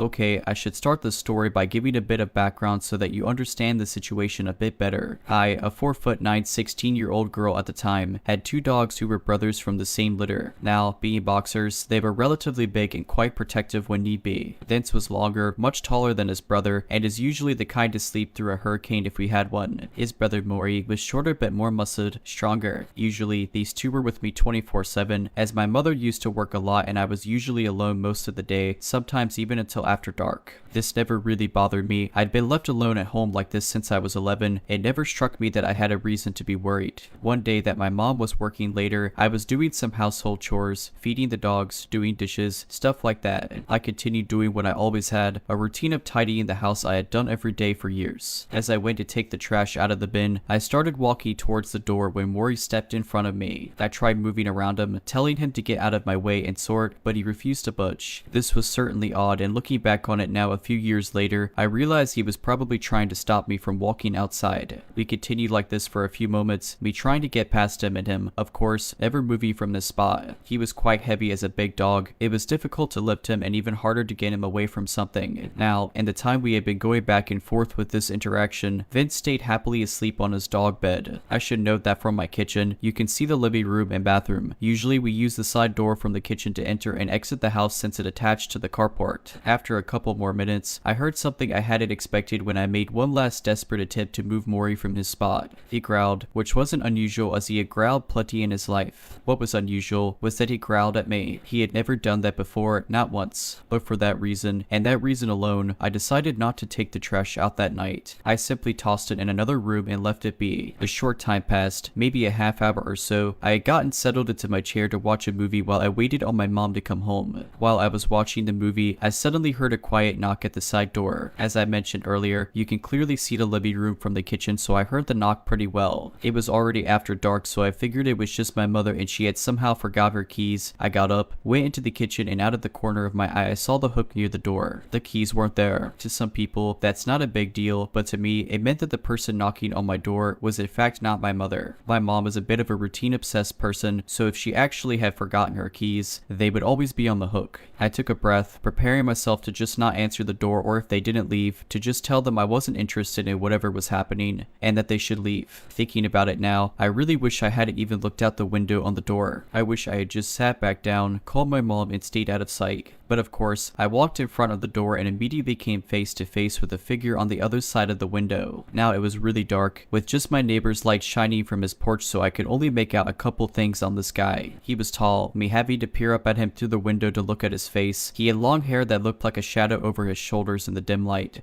but the only facial feature I could really see were his eyes. God, I wish I hadn't seen them. I could see the spark of interest flare in them as he perked up when he saw me. They were wide and staring down at me. He took a step towards my door, stepping up on the first of 2 steps. I heard him say something along the lines of "my car broke down nearby. Could I come in and use your phone?" Immediately, I thought of every bad thing that I had ever heard happening to a teenager home alone and tried to compose my nerves. I'm not sure what it was, but something told me not to trust this man standing on the other side of my door. I shouted back a quick no and an apology, hoping he was telling the truth and would just go to the next house over. But he didn't. Instead, he simply said it again, quite a bit louder. I thought for a quick moment he hadn't heard me, but then again, I know now that he most likely had. So I instead became a bit more confident. "I'm sorry, I can't help you. Go to the next house." I shouted louder. For a moment he paused, as if contemplating what to do. Then he knocked again, louder than the first time I'd heard it. My heart rate increased as I stared at him. When I didn't react, he started to loudly bang against the door. I took a step back, praying to whatever god that he would either leave or my mom would be home early. I was usually a quiet girl, but my mom had a raptor knife. She could take him. He started to bang on the glass after a moment, my mind racing 1,000 miles an hour. Should I hide? Run? My phone was in the other room and I was scared to take my eyes off the guy. I was sure he would break through the glass. The banging was vibrating my eardrums, and apparently it was vibrating Maury's too. I saw him creeping up past the doorway, bending his head, teeth bared. He started to bark loudly. The guy stopped a moment, trying to see into the window at the floor where Maury stood. When he stopped barking, the guy mistakenly tried to jiggle the door handle. Now that's when Vince woke up. I swear to God, for a dog that was dead asleep 5 seconds prior, I'd never seen him move that fast. Ever. In only 2 seconds, Vince had his paws up on the door, growling like a hellhound at the devil's sight at this man outside my home. The guy jumped, fell back and bolted it. I heard him say something as he started to run and saw another shadow. My mom came home shortly after I had sprinted across my carport to my neighbors. They called the police after I explained what had happened, and my neighbor had dragged his shotgun out before they even got there. He had insisted on looking for the guy. The police had said someone tried to pick the lock on my front door, but there was a lot of stuff in front of it and it was really old, so it didn't open anymore. I went to bed that night, uneasy and so very thankful I had 2 dogs who were not only strong and big, but one that was vigilant and one that could practically kill if you let him. A few weeks went by and we hadn't heard from the cops, so eventually I stopped trying to think about it. Another month went by, and although I was a bit scared of being home alone, nothing else seemed to happen. Then we got another visit from the cops. What they told me made my heart sink in my chest and still gives me chills to this day. They had caught the guys and realized they were stalking me. Yes, multiple guys. There were 2 guys that had apparently been stalking me without my knowledge for months. They had several photos of me, words they had written over them, awful words. The police had been fairly adamant that I changed my locks since they caught 2 guys and there was evidence of a third. We moved shortly after that. I still pass by that house sometimes when I go to visit friends or do stuff around the area. A chill runs down my spine every time I do. To think that they never caught one of the guys was scary enough. The fact they tried to break into my house was worse, not to mention that I hadn't even known they were watching me. I still think about it even now a few years later. I dread what would have happened if my dogs weren't there, and I dread even worse about what they had planned to do if I had opened the door or they had successfully broken in. I suppose they weren't expecting my dogs since our backyard is fenced and they mostly stayed indoors since it was so hot where I lived. I thank the universe every day that I had them, especially now. My mom never worked until after dark again after that, which in all honesty was fine with me. So did the man they still haven't caught. Let's not meet. This is an old story, something that happened to me almost 20 years ago when I was 23. I was writing for a popular budget travel guidebook series and mainly worked in Central and Eastern Europe. Depending on the time of the year and which issues were being updated, I could be gone for several weeks or even several months at a time. I mainly traveled alone. I'd run into a few problems here and there, but my experiences were predominantly positive. I'd been working in the former Yugoslavia and was on my way to the Czech Republic from Sarajevo. It's a long journey by train, so I broke it up into several overnight stops. Zagreb first and then Budapest, making each leg around 8 hours. It was late January and bitter. There was probably a good 7 inches of snow on the ground, perhaps more in some places. I was exhausted and battling the remnants of the flu I picked up in Split. I left Zagreb in the late afternoon and expected to reach Budapest by around 10 at night. I bought my ticket in the travel center at the Zagreb train station. When I boarded the car, about half the compartments were empty, but there were definitely other people on it. Since the train wasn't crowded, I managed to find a compartment to myself, so I spread out a bit and prepared for a long ride. The first part of the ride was smooth.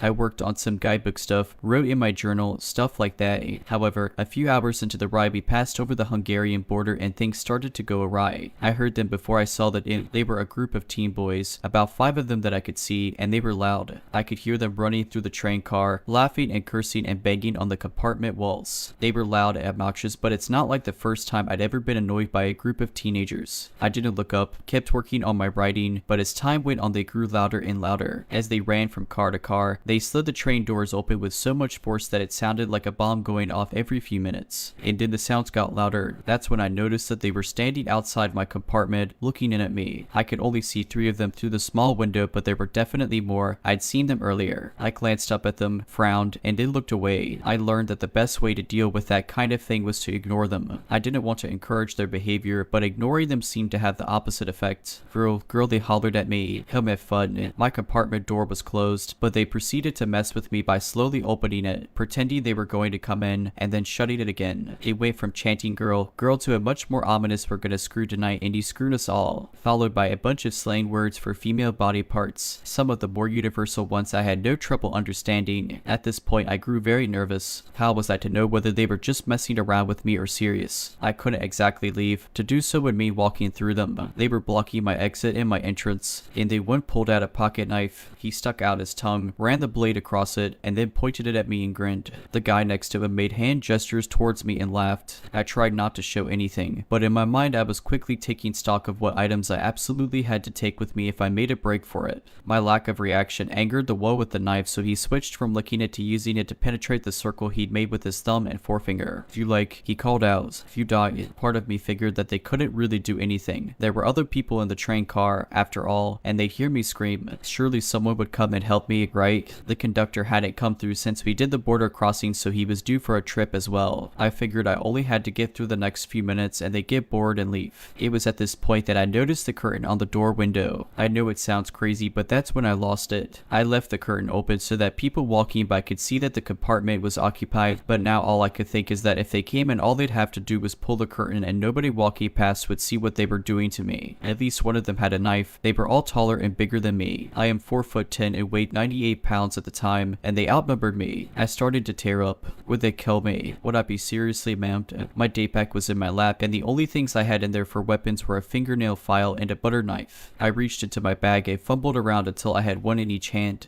but just as they slid the door open and the first guy stepped inside, knife pointed at my crotch, another voice filled the corridor. I didn't need to speak the language to hear the anger. The guys ran from my compartment, one dropping the knife, and I watched as a middle-aged man dressed in blue stopped after them. A few seconds later, the train came to a grinding stop. The world outside was creepy. All I could see was snow and blackness. There were no lights in sight. After a few seconds, the train started back again. The boys didn't return, and I was just starting to feel some relief when the man in black returned to my compartment. He was a conductor. English, he asked, and I nodded. I made them leave. Dear God, and I thanked him, and he came into my compartment and sat down across from me. It felt good having another adult, a male, in there with me, especially an official one. I felt safer. It's okay, he said again. God, thank you, I replied again. I was scared. He nodded knowingly and then leaned back into the seat. It happens, he said. Sometimes we get this. They can hurt. I honestly felt like I was going to pass out from emotional exhaustion, but just as I was starting to let my guard down, the conductor leaned forward again and said, "You need the fee." "Oh," I said. I produced my ticket and showed him. "Here's my ticket to Budapest." He looked at it, shrugged, and handed it back to me. "This is a ticket." "Yes, but there's a fee for Hungary. You didn't pay." This was the second time I made that route, and I never had to produce anything extra on the train itself. Now I started feeling sick to my stomach. "How much?" I asked. I had very little cash. I was planning on taking money from the ATM in Budapest. He quoted me a number that was around 50 USD. For what it's worth, that's $10 more than when I paid for the actual ticket. I knew he was taking advantage of me. I wanted to argue, but then he said, "If you don't pay, then you have to leave now. We were literally rolling through the blackest night I'd ever seen. The snow looked like it would come to my knees. I didn't want to be dumped in the Hungarian countryside like the boys who were harassing me. I felt like I didn't have a choice. I don't have any Hungarian money, I said. I've been in Croatia and Bosnia. He shrugged. I will take. He waited while I rooted around in my backpack and produced $30 in a combination of Czech, Bosnian, Croatian, and Slovenian bills. I left myself $20. I don't have enough, I said. He shrugged again. It's okay. I'll take. With that, he took the wad of cash and stuffed it into his pocket. Then he left. Once he was gone, I gathered my day pack and headed to the bathroom. I had to pass by the other compartments as I walked down the corridor, and it was at that moment I realized I'd been wrong. There were not other riders in the other compartments. They'd all left at some point. I was the only person in my car. If the guys had come in and attacked me, then nobody would have heard me scream. I'd have been on my own.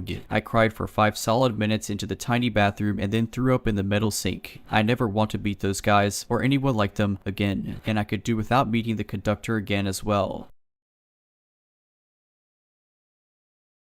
So this event happened to be back when I was 20. It was going back from my aunt's house where I gave lessons to my little cousins each week. I was a student back then, and it happened in winter when it was quickly dark around 5 in the afternoon. I must also say that I am a woman. I was going back to the train station to take the direction of my home because I lived quite a few stations away from my aunt. At that time it was around 6 in the afternoon and it was really dark and cold outside, and I remember being quite tired that day, so I didn't give much attention to the direction the train I was waiting for was going to. As soon as the train came, I went inside, but it was really crowded, so I just stood up for quite some time, and that didn't help much with how tired I already was. After some time, a seat was cleared, so I went as fast as I could to sit there and let out a sigh that attracted the attention of the people beside me. I was a little ashamed by it, so I just looked at my phone and didn't pay much attention to others the rest of my ride. At some point though, I noticed the guy in front of me looking really intensely at me, but again I was so tired I didn't give it much thought and just continued watching whatever was on my phone at that time. As we arrived to a station, the train stopped and the driver informed us that it was the last stop. I had my headphones on, so I didn't hear all the message, but I deduced that I had to stay on the same train and it would just go back on the same line after some minutes. So while everyone went out, I just switched place to go somewhere with no one besides me on the wagon to see comfortably near the window. But then when the train was soon to start again, the man that was looking at me earlier went straight in my zone and sat right in front of me. I was so focused on my episode I didn't pay much attention to it back then, but it was really strange because the whole part of the wagon was empty where I was, and there were a lot of seats empty where he could have sat, but he chose to go exactly in front of me. The train started again and I was happy to finally be able to approach my home, but then as some stations passed I noticed something odd. The stations were the ones I already passed before. In fact, the train was going back to the direction of my aunt's house and not where I lived. I didn't hear that message right at all. I was a little pissed, but more importantly I laughed at myself because it was the first time I did such a mistake, and as I was smiling of my foolishness, I started looking around me and I saw the man that sat before me. He was also looking confused while switching his gaze to me and the windows. I laughed and gave him a smile because I thought he also got the wrong direction since he was in the same train for a long time now with me. But he didn't smile back at all. He stared right at me and seemed angry. I remember getting a chill at that moment, and my senses finally woke up to make me realize something was wrong with this man. I stopped the video I was looking at and started thinking. I had two options. The first one was to just stop next station and change side to take the train that would really get me back home. That was the most logic and normal option. But I don't know why something in my gut told me that I shouldn't go home tonight because of the man in front of me. So I decided to stay in the train and see if he would go off before me or not. After all, I was sure that it was not his direction too. So I stayed and at least 4 stations passed, but he didn't move at all. Instead, he seemed to get a lot more confused and angry each station. He was also staring at me a lot and switching to the windows each station as if he was waiting for where I would go down. The way he was looking at me too was really scary, so I tried to avoid his gaze as much as possible so he won't think I noticed him. At some point, he started giving me little pushes with his leg against my leg. It's like when the train is riding fast, and because of its movements, sometimes you touch people near you and bump slightly on them when it's crowded,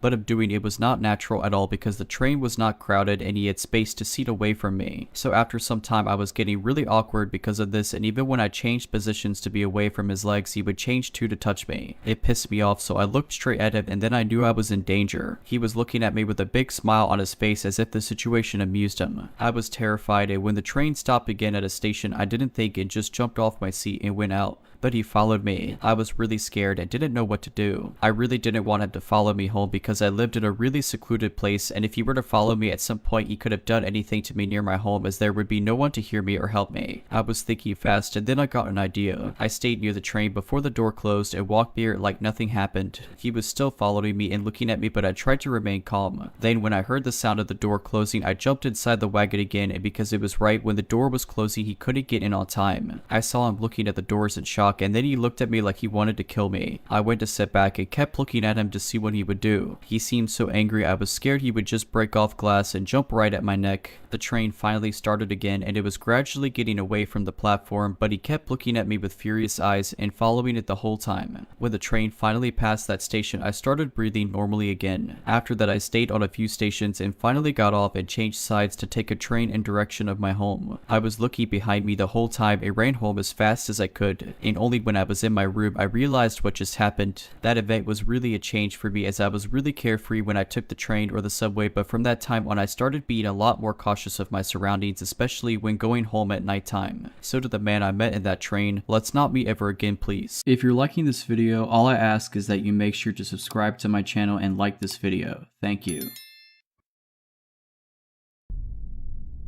So this happened to me when I was 11 or 12 years old, over a decade ago, and I still remember it vividly. At the time I lived in a semi-detached house with my mom, dad, and sibling. It was decent sized, but the most impressive part was the garden, which essentially had 3 levels. The first level was concrete, the second grass, and the third, also grass, had my trampoline on it. At the very end of the garden was a tree embankment. The area I lived in was somewhat hilly. One morning I woke up to a cracking sound, like a snapped branch, and I was worried since a week earlier a tree from the embankment had fallen into our neighbor's garden. My bedroom was at the back of the house overlooking the garden, so I opened the curtains to see if another tree had fallen. Instead, I saw a guy hiding in one of the trees in the garden. He was pale with blonde hair and wearing all black clothing. He was looking directly at me, presumably because he saw the curtains move. He started sparking and moved his finger in a come here motion. I totally freaked out and shouted for my mom and dad to come into my room. I was so scared I physically felt like I couldn't move. This was super early in the morning, by the way, around maybe 5.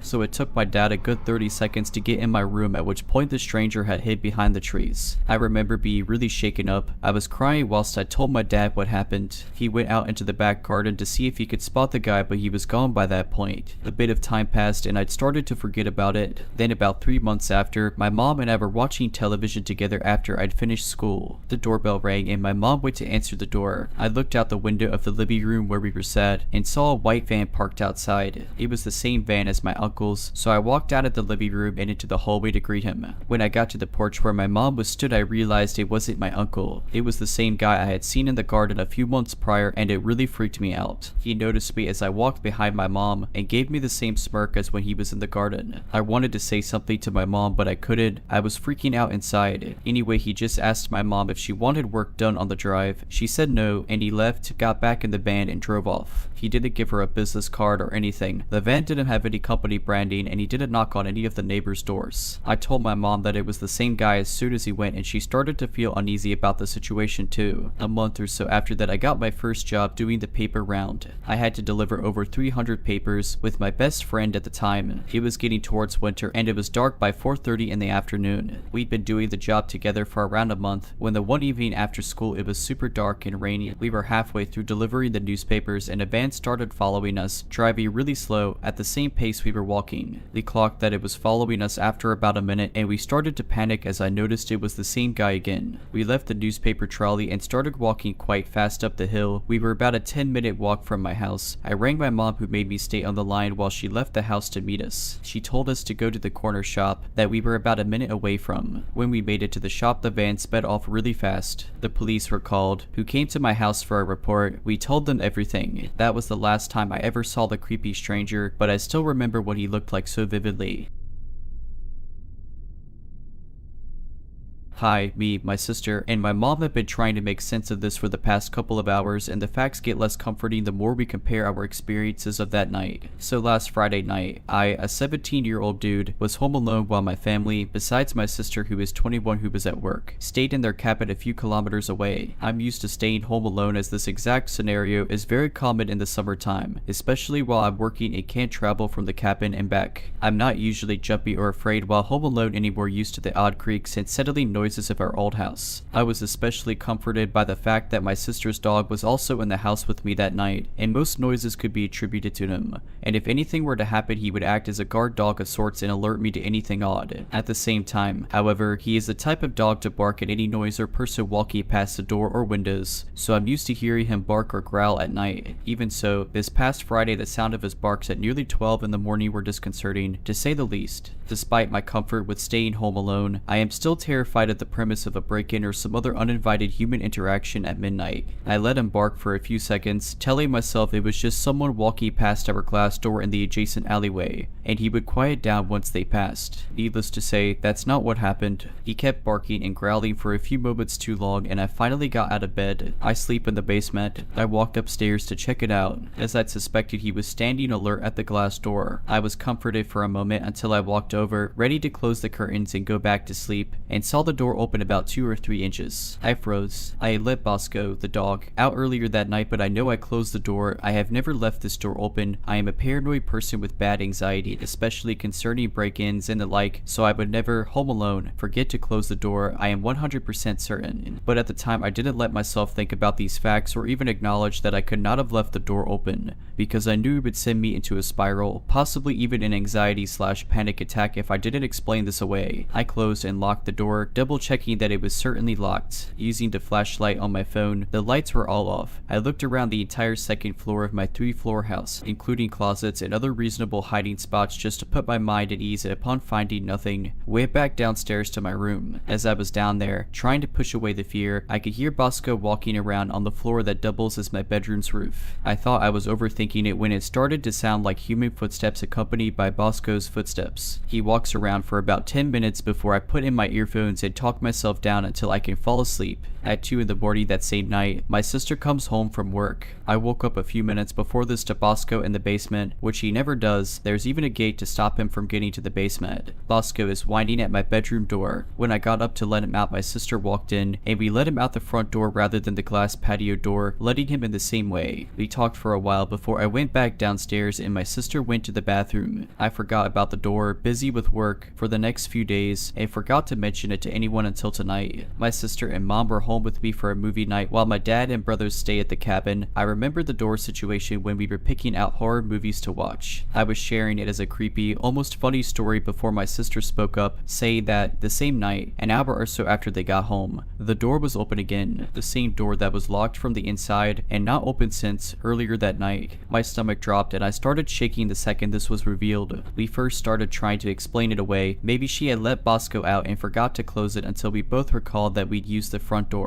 Then we were trying to justify a reason someone would break in to not steal anything and proceed to stay for 2 hours before leaving. Ultimately, I realized that I quite possibly locked someone in the house with me, then forced them to hide upstairs while I searched the second level of our house. Then this hypothetical person would be trapped up there now, knowing that this house, that appears empty with the rest of my family gone and all the lights off, was not empty, and there was a dog who would bark if they showed themselves again, alerting me to their presence. Then, when I was in the basement and my sister was in the bathroom, they ran out the glass door, which is timed perfectly to when they found the door open once more, much wider than when I found it, as though they were only in a hurry on the way out. Perhaps they left it open the first time for a quick escape, or to stop the loud sound of it meeting the door frame. Either way, it ties together too perfectly for me to reasonably brush it off. I know it's unlikely, especially with nothing missing, but in this small town, there have been many reports of break-ins with nothing missing, vandalizing, or just breaking and entering many times, so it's not as unlikely as it may be in a bigger city. I can't make sense of this, and I'm shaken up thinking of the possibility of someone being in my house while I was asleep, alone in the basement. There's a part of me that doesn't believe it, but I can't shake the too many coincidences that all tie together to make this as concerning as it is. I certainly am glad that my searching came up empty that night, and I did not meet this person face to face.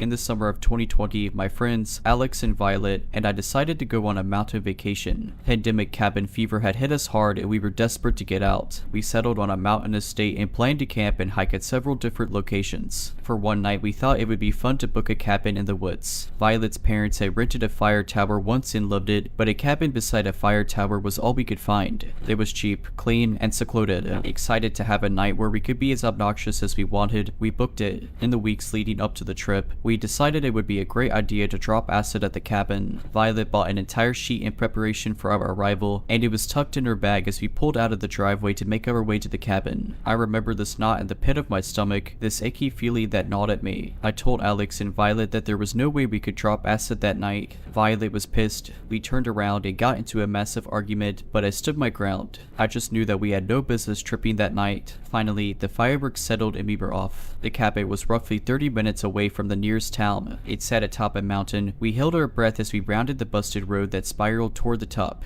There were no pull-offs, no other campsites, just a long, windy road that led us to the cabin at the peak. We settled in and started a fire to keep warm. As dusk gave way to night, we heard the unmistakable noise of an engine on the road, then the flash of headlights. A side-by-side with 3 kids arrived and our nerves settled. They smiled, gave us a wave, climbed the fire tower, and left. We'd heard there may be occasional visitors to the fire tower, but they were the only ones who'd come by. We doused the fire and moved inside, heated some hot dogs until they were lukewarm, ate them fast, and sat in the silence. You don't know how quiet it is until you're in the middle of nowhere. You can hear every rustle of the leaves, the whisper of the wind through their branches. You get so used to white noise. Living in the city, there's always the hum of an air conditioner or the dim roar of traffic to focus on. Here, the closest thing to white noise was the sound of our own breathing. We jumped at every noise, too frightened to speak to one another, and finally, I'd had enough. I cracked a few wine coolers, passed them to Alex and Violet, and slapped a board game down on the table between our bunk beds. It didn't take long for us to loosen, and we were laughing, having the raucous good time we'd envisioned. Much soberer than we thought, but enough that we were able to ignore the rumble of the woods. Later, we'd all recall hearing noises in the background. The snap of a twig, the dim rumble of an engine. None of us wanted to rupture the air of nonchalance between us, so we ignored it, until a human hand reached up to the window between us and slapped it 3 times. We were screaming in an instant. Alex called the cops, put them on speakerphone, and handed his cell to me. He grabbed pokers from the fireplace and passed them out. Violet started calling family members and saying her last goodbyes. I held my breath and listened for any more noise. Whoever this was, whatever this was, would have heard us call the police, and now they were being careful to make a silent retreat. Dispatch arrived 20 minutes later, a lucky thing for a 1 in the morning emergency call, and had their dogs comb the mountain. Nothing. They suggested it may have been a bear, but I could tell from their faces that they didn't believe that for a second. We'd barely cooked those hot dogs, and why would a bear smack the window by a couple of screaming kids rather than the one closest to the pan we'd used to cook? Why would a bear knock on the window like a human? Why, when we screamed, did the bear make a stealthy retreat? They had no answers, but they had one anecdote. As they'd sped to us, they'd come across a car at the base of the mountain, but that was the only sign of life they'd seen. I remember my blood ran cold, but Violet and Alex were too frazzled to absorb the weight of what they'd said.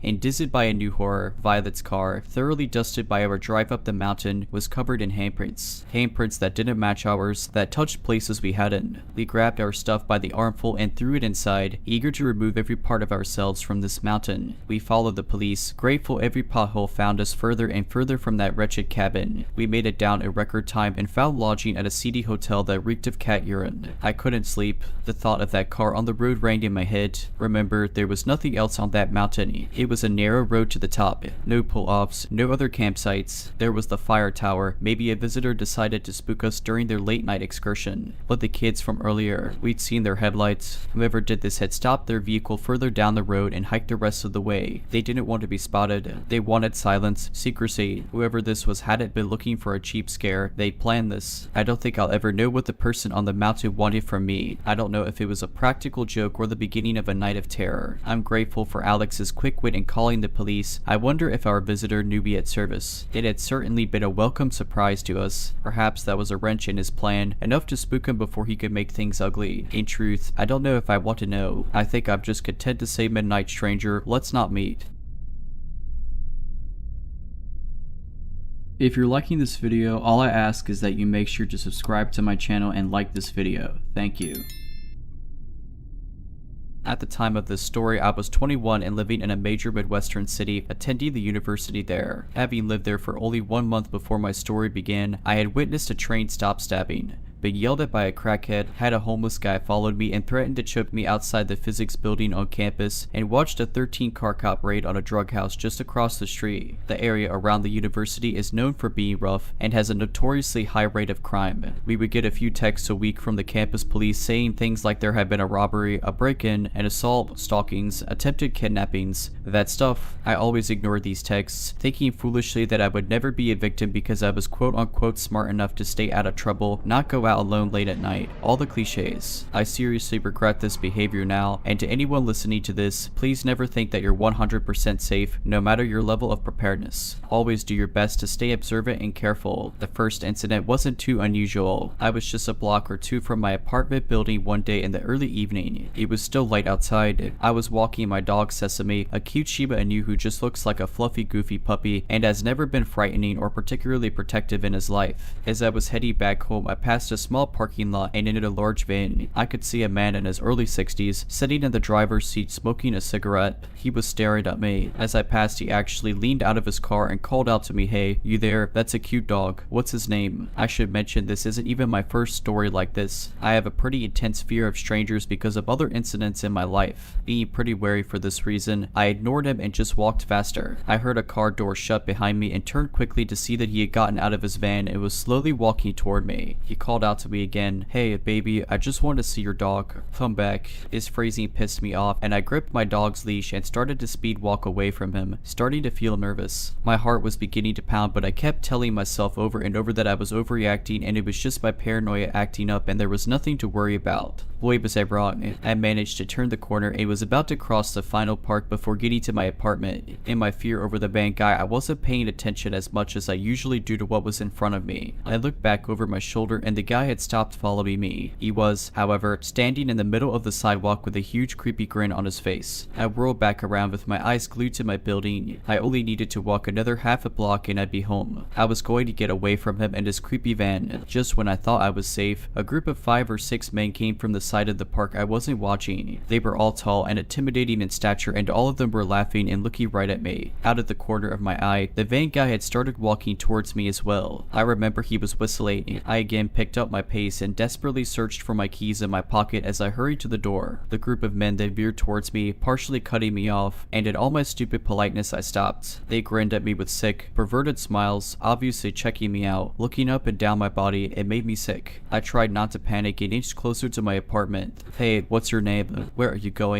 What's your Snapchat? Is that your apartment? Can we come over? Do you smoke?" They all barraged me with questions one after another. I tried to refuse them, stammering no thank you. I saw the van guy come and join their group, leering at me. While I inched away, they inched closer. One of them then reached out for me, his fingers actually touching my arm. I leapt back, trying not to start crying, but Sesame suddenly lunged at them, his teeth bared, a horrifying snarl ripping from his throat. Every bit of cute Shiba personality was gone, and he looked like he was wanted to tear one of these guys' throats out. It startled them enough that I was able to turn and sprint the final distance to my building, locking the door behind me. I fell to the floor inside my building, hugging Sesame. However, the entire front of my building was glass, and to my horror and disbelief the group of men came and stood in front of the windows, grinning at me, laughing, and making kissy faces and lewd gestures at me. The apartment manager came out and called the cops on them, but they ran away. I made it back home and scrubbed myself in the shower, crying and shaking with fear. Sesame got a special dinner that evening, and I kept telling myself that they just wanted to mess with me and I was never in any real danger. Stupid of me, I know now. About a month later, when I had finally managed to be able to walk outside my apartment without severe anxiety, I was actually planning on moving a bit farther away from campus. It was still going to be in a sketchy neighborhood, but the thought of those men knowing where I lived kept me up at night.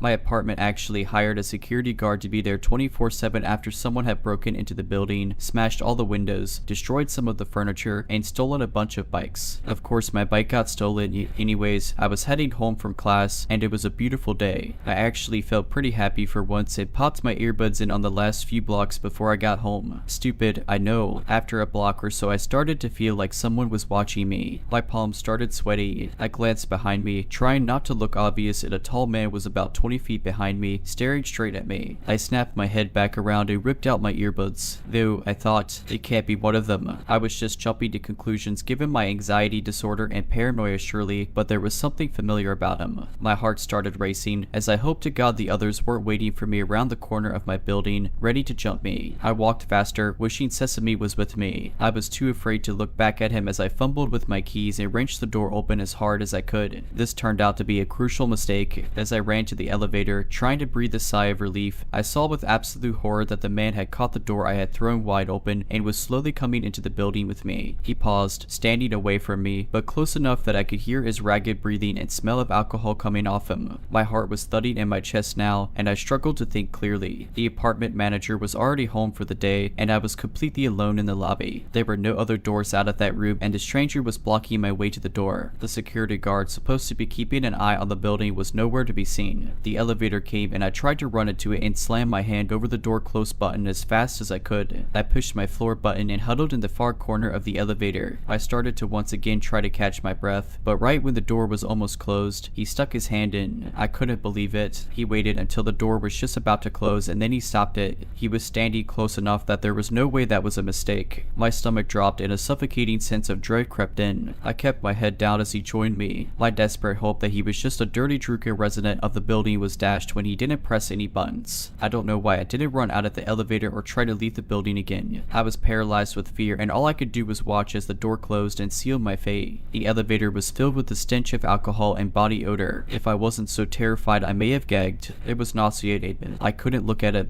I couldn't move. I tried to scream at myself in my head to press the wrong button and try to escape him, but I was completely petrified. He leaned closer to me, and I heard him breathe in deeply and very quietly sigh like he was content. I felt tears well in my eyes, and the seconds it took to reach the top floor where I lived felt like hours. I saw no way I could escape the sick, drunk guy who was smelling me. In the reflection of the elevator walls, I could make out his disgusting smile. He was staring directly at me, his hands in his pockets, clearly holding onto something. I'm not religious, but I prayed that I would make it to my door in time. I realized he probably wasn't going to attack me in the elevator. There was a large camera in the ceiling. I looked up at it, feeling a tear spill out of my eye as I did so, hoping that whoever saw the tape eventually would identify this man. The worst part of all of this is that I've trained in martial arts and self-defense since I was about 8 years old. I thought of myself as stronger and braver than I was acting. I should know what to do. I should be strong enough to do it. But no matter how many times I had disarmed, thrown, or choked out attackers in the studio, nothing totally prepares you for the dread of a real-life situation. As the elevator reached my floor, I managed to snap out of my stupor long enough to dash through the door and run to my apartment unit. I nearly missed the keyhole, but I threw open my door. I was nearly through when my backpack snagged on the outside handle of the door, trapping me. I heard the man walking quickly to my door, a low chuckle building in his throat as he watched me panic and struggle to get free. I felt like a mouse being watched by a cat, trapped and helpless, so close to escaping. I finally gave up and shoved my arms through the straps, abandoning my backpack. As I did so, the man suddenly reached out for me. I was able to slam the door shut, deadbolting it. The gust of air from the door slamming brought his disgusting smell in with me, and in my terror and disgust I retched violently. I looked through the peephole. He was staring right at me, pressing his forehead against the door, his mouth bent in a furious scowl. He swore at me and ripped my backpack off the handle of the door, slamming it to the ground. I winced as I heard my laptop thud. I was still too terrified to say anything, but I grabbed the knife I kept by my door in my hand, ready if he tried anything. After a few minutes of staring at my door, jiggling the handle, licking the peephole, and making obscene motions at it,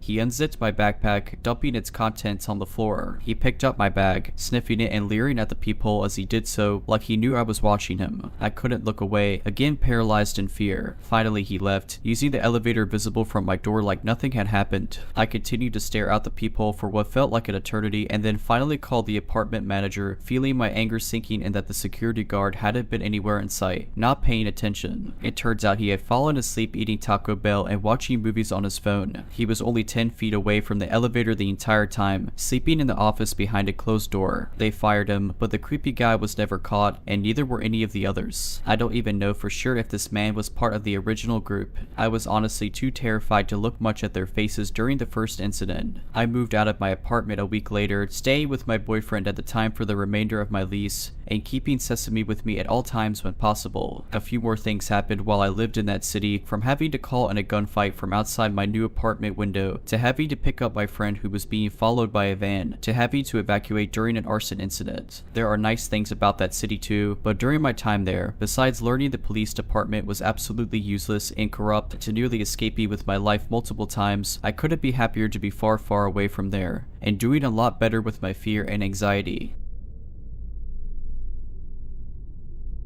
I want to start by saying that this isn't the first bad experience I've had dog sitting, but it's definitely the worst. So I started dog sitting back when I was 13 and made good money doing it. I'm currently 19 and this happened when I was 18. I set up an easy way for people to contact me about dog sitting. I put out a post on Facebook and Instagram about it often and would get people in my messages asking to dog sit. I got a notification from Instagram one day stating someone was trying to message me. I accepted it and the message said that me and my wife are looking to find a dog sitter while we go away for a week to Florida. You will have to work the 4th to the 11th this month. We will pay you $300 for the week. You're welcome to stay at our house or go back to your own home. I started talking back and forth with this man and we're gonna call him Mr. Brown for the sake of privacy. So I agreed to take the gig and told him I would stay at his house for the week. Once I got to his house, I was introduced to his 2 dogs, Mina and Letty. Mina was a little Yorkie and Letty was a blue hound. I was shown around his house, which was surrounded by 76 acres. I live in a farm town and live on 32 acres myself, so staying here didn't really freak me out. The closest neighbors were pretty far away and you would actually have to drive there if you wanted to talk to them. They told me the rules and when to feed them, stuff like that. Then Mrs. Brown told me about the nearest neighbor. In her words, she was a nice person, just a little drugged up and confused. She mentioned how sometimes she would pull into their driveway instead of hers and would end up mistaking Mrs. Brown for her dead daughter. Hearing this made me feel pretty bad for her, and I know all too well how hard it is for parents to lose their child because of how my parents were after losing my brother in a car accident. Mrs. Brown said she shouldn't do anything bad though, and if she came up to the house, just point her back home and she should leave with no problems. After they left, I was down to watch movies and just chill with the dogs. The first 2 days were fine with no hiccups. The 3rd day, however, the old woman who I call Ms. Rose did pull into the driveway. I came outside as she was getting out of the car. She looked up to see me and immediately she got back in her car and left. I chalked it up to her realizing it was the wrong house when she saw me and went back inside. Later that night though, I got a call from Mrs. Brown asking if I was okay. I said yes and asked why. She then went on to tell me about how she got a call from Ms. Rose and that she said there was a robber at their house. I explained what happened and she just laughed and said she must have been confused and forgot that they were out of town. I ended the phone call making a note to go over there tomorrow to clear the air about me being a robber. Once I went to bed that night though, things got crazy. I woke up at around 2 in the morning hearing a light scratching sound that almost sounded like ticking coming from outside the window. At first I thought it might have been a bird or some sort of mite creature and left it alone, but as the noise kept me from falling back asleep, I wanted to scare it away, so I got up and went to open the blinds but screamed when I lifted the blinds at the sight of Ms. Rose trying to pry the window open with a pair of pliers. Once she saw me though, she started banging on the window with the pliers. The dogs started barking now and I quickly got up, told the dogs to follow me, grabbed my phone and ran to a room with no windows, which was the bathroom. I locked the door in case she got in. I called the cops and explained the situation, quickly giving them the address from what I could remember. She said that police would be there in 10 minutes, which for the area I was in is pretty good considering their house is in a pretty rural area. I had gotten the dogs to be quiet and put them in the closet connected to the bathroom to make sure she didn't hear them. I was trying to stay calm and I could still hear the pounding on the window as I continued to talk to the operator, and then I heard glass shatter. I cursed under my breath trying not to cry. I was really scared and pretty much ready to cry from the fear of being beaten to death by someone who was clearly not in the right state of mind. I was whispering what was happening to the operator hiding in the back of the bathroom in the tub. After about 4 minutes of pretty much silence, I heard footsteps and I could see feet under the other side of the door, and I cursed to myself again. I then see Ms. Rose get on her hands looking under the crack and I mistakenly let out a gasp. She gets up quickly pounding at the door. I can tell she's still using the pliers. I am at this point crying, asking the operator where the police are, to which she responds 3 minutes. Those 3 minutes felt like forever. I screamed at Ms. Rose to please go away and she screamed back that I shouldn't be here. Once I heard the sound of police cars and about a minute later of them trying to kick the door down though, I felt a little better. I was told to stay on the line until the intruder was caught and that police were not trying to get into the house. Eventually they did get into the house and I yelled to get their attention, not that they needed it. She was still banging on the door. Once they got into the room, she was told to drop her weapon and she obeyed, saying she didn't do anything wrong. They got her in cuffs and a police officer told me it was okay to unlock the door, to which I slowly got up and unlocked the door. After being taken to the police station and giving them my story for their report, I went to my parents' house. I was just too scared to be alone. The next day, I called Mrs. Brown and explained the situation. I got full payment even after telling them I wasn't going back to the house. They called me a few days later saying that Ms. Rose was under the influence of drugs, and in her words, she told the police she decided to take care of the robber, which was me, herself, and that she did nothing wrong. She was charged with breaking and entry, which is kind of ironic. After that, I quit dog sitting, and I am a lot more paranoid and always make sure my doors and windows are locked. So Ms. Rose, let's not meet again.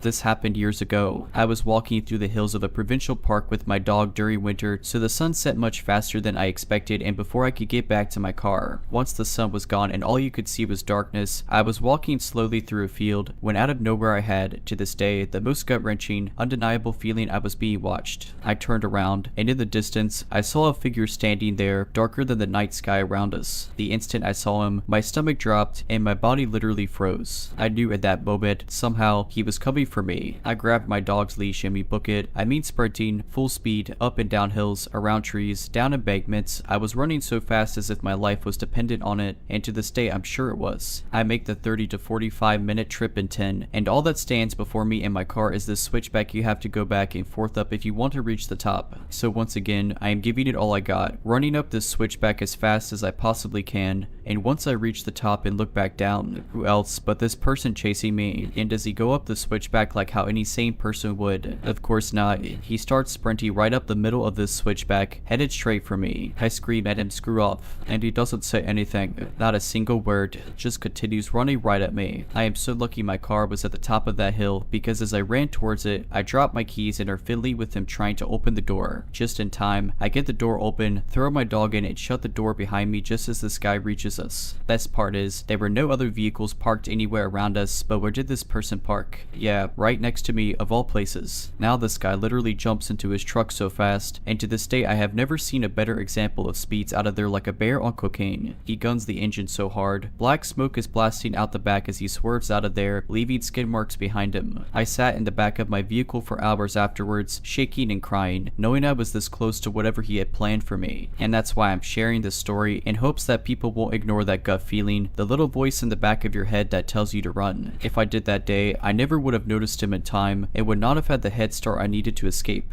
Always trust your gut feelings and intuition. It might really be the deciding factor in if this is your final day on Earth or not. Alright, but that's it. I hope you enjoyed this video. If you did, make sure to subscribe to my channel, like this video, and comment something down below. But as always, Have a nice day.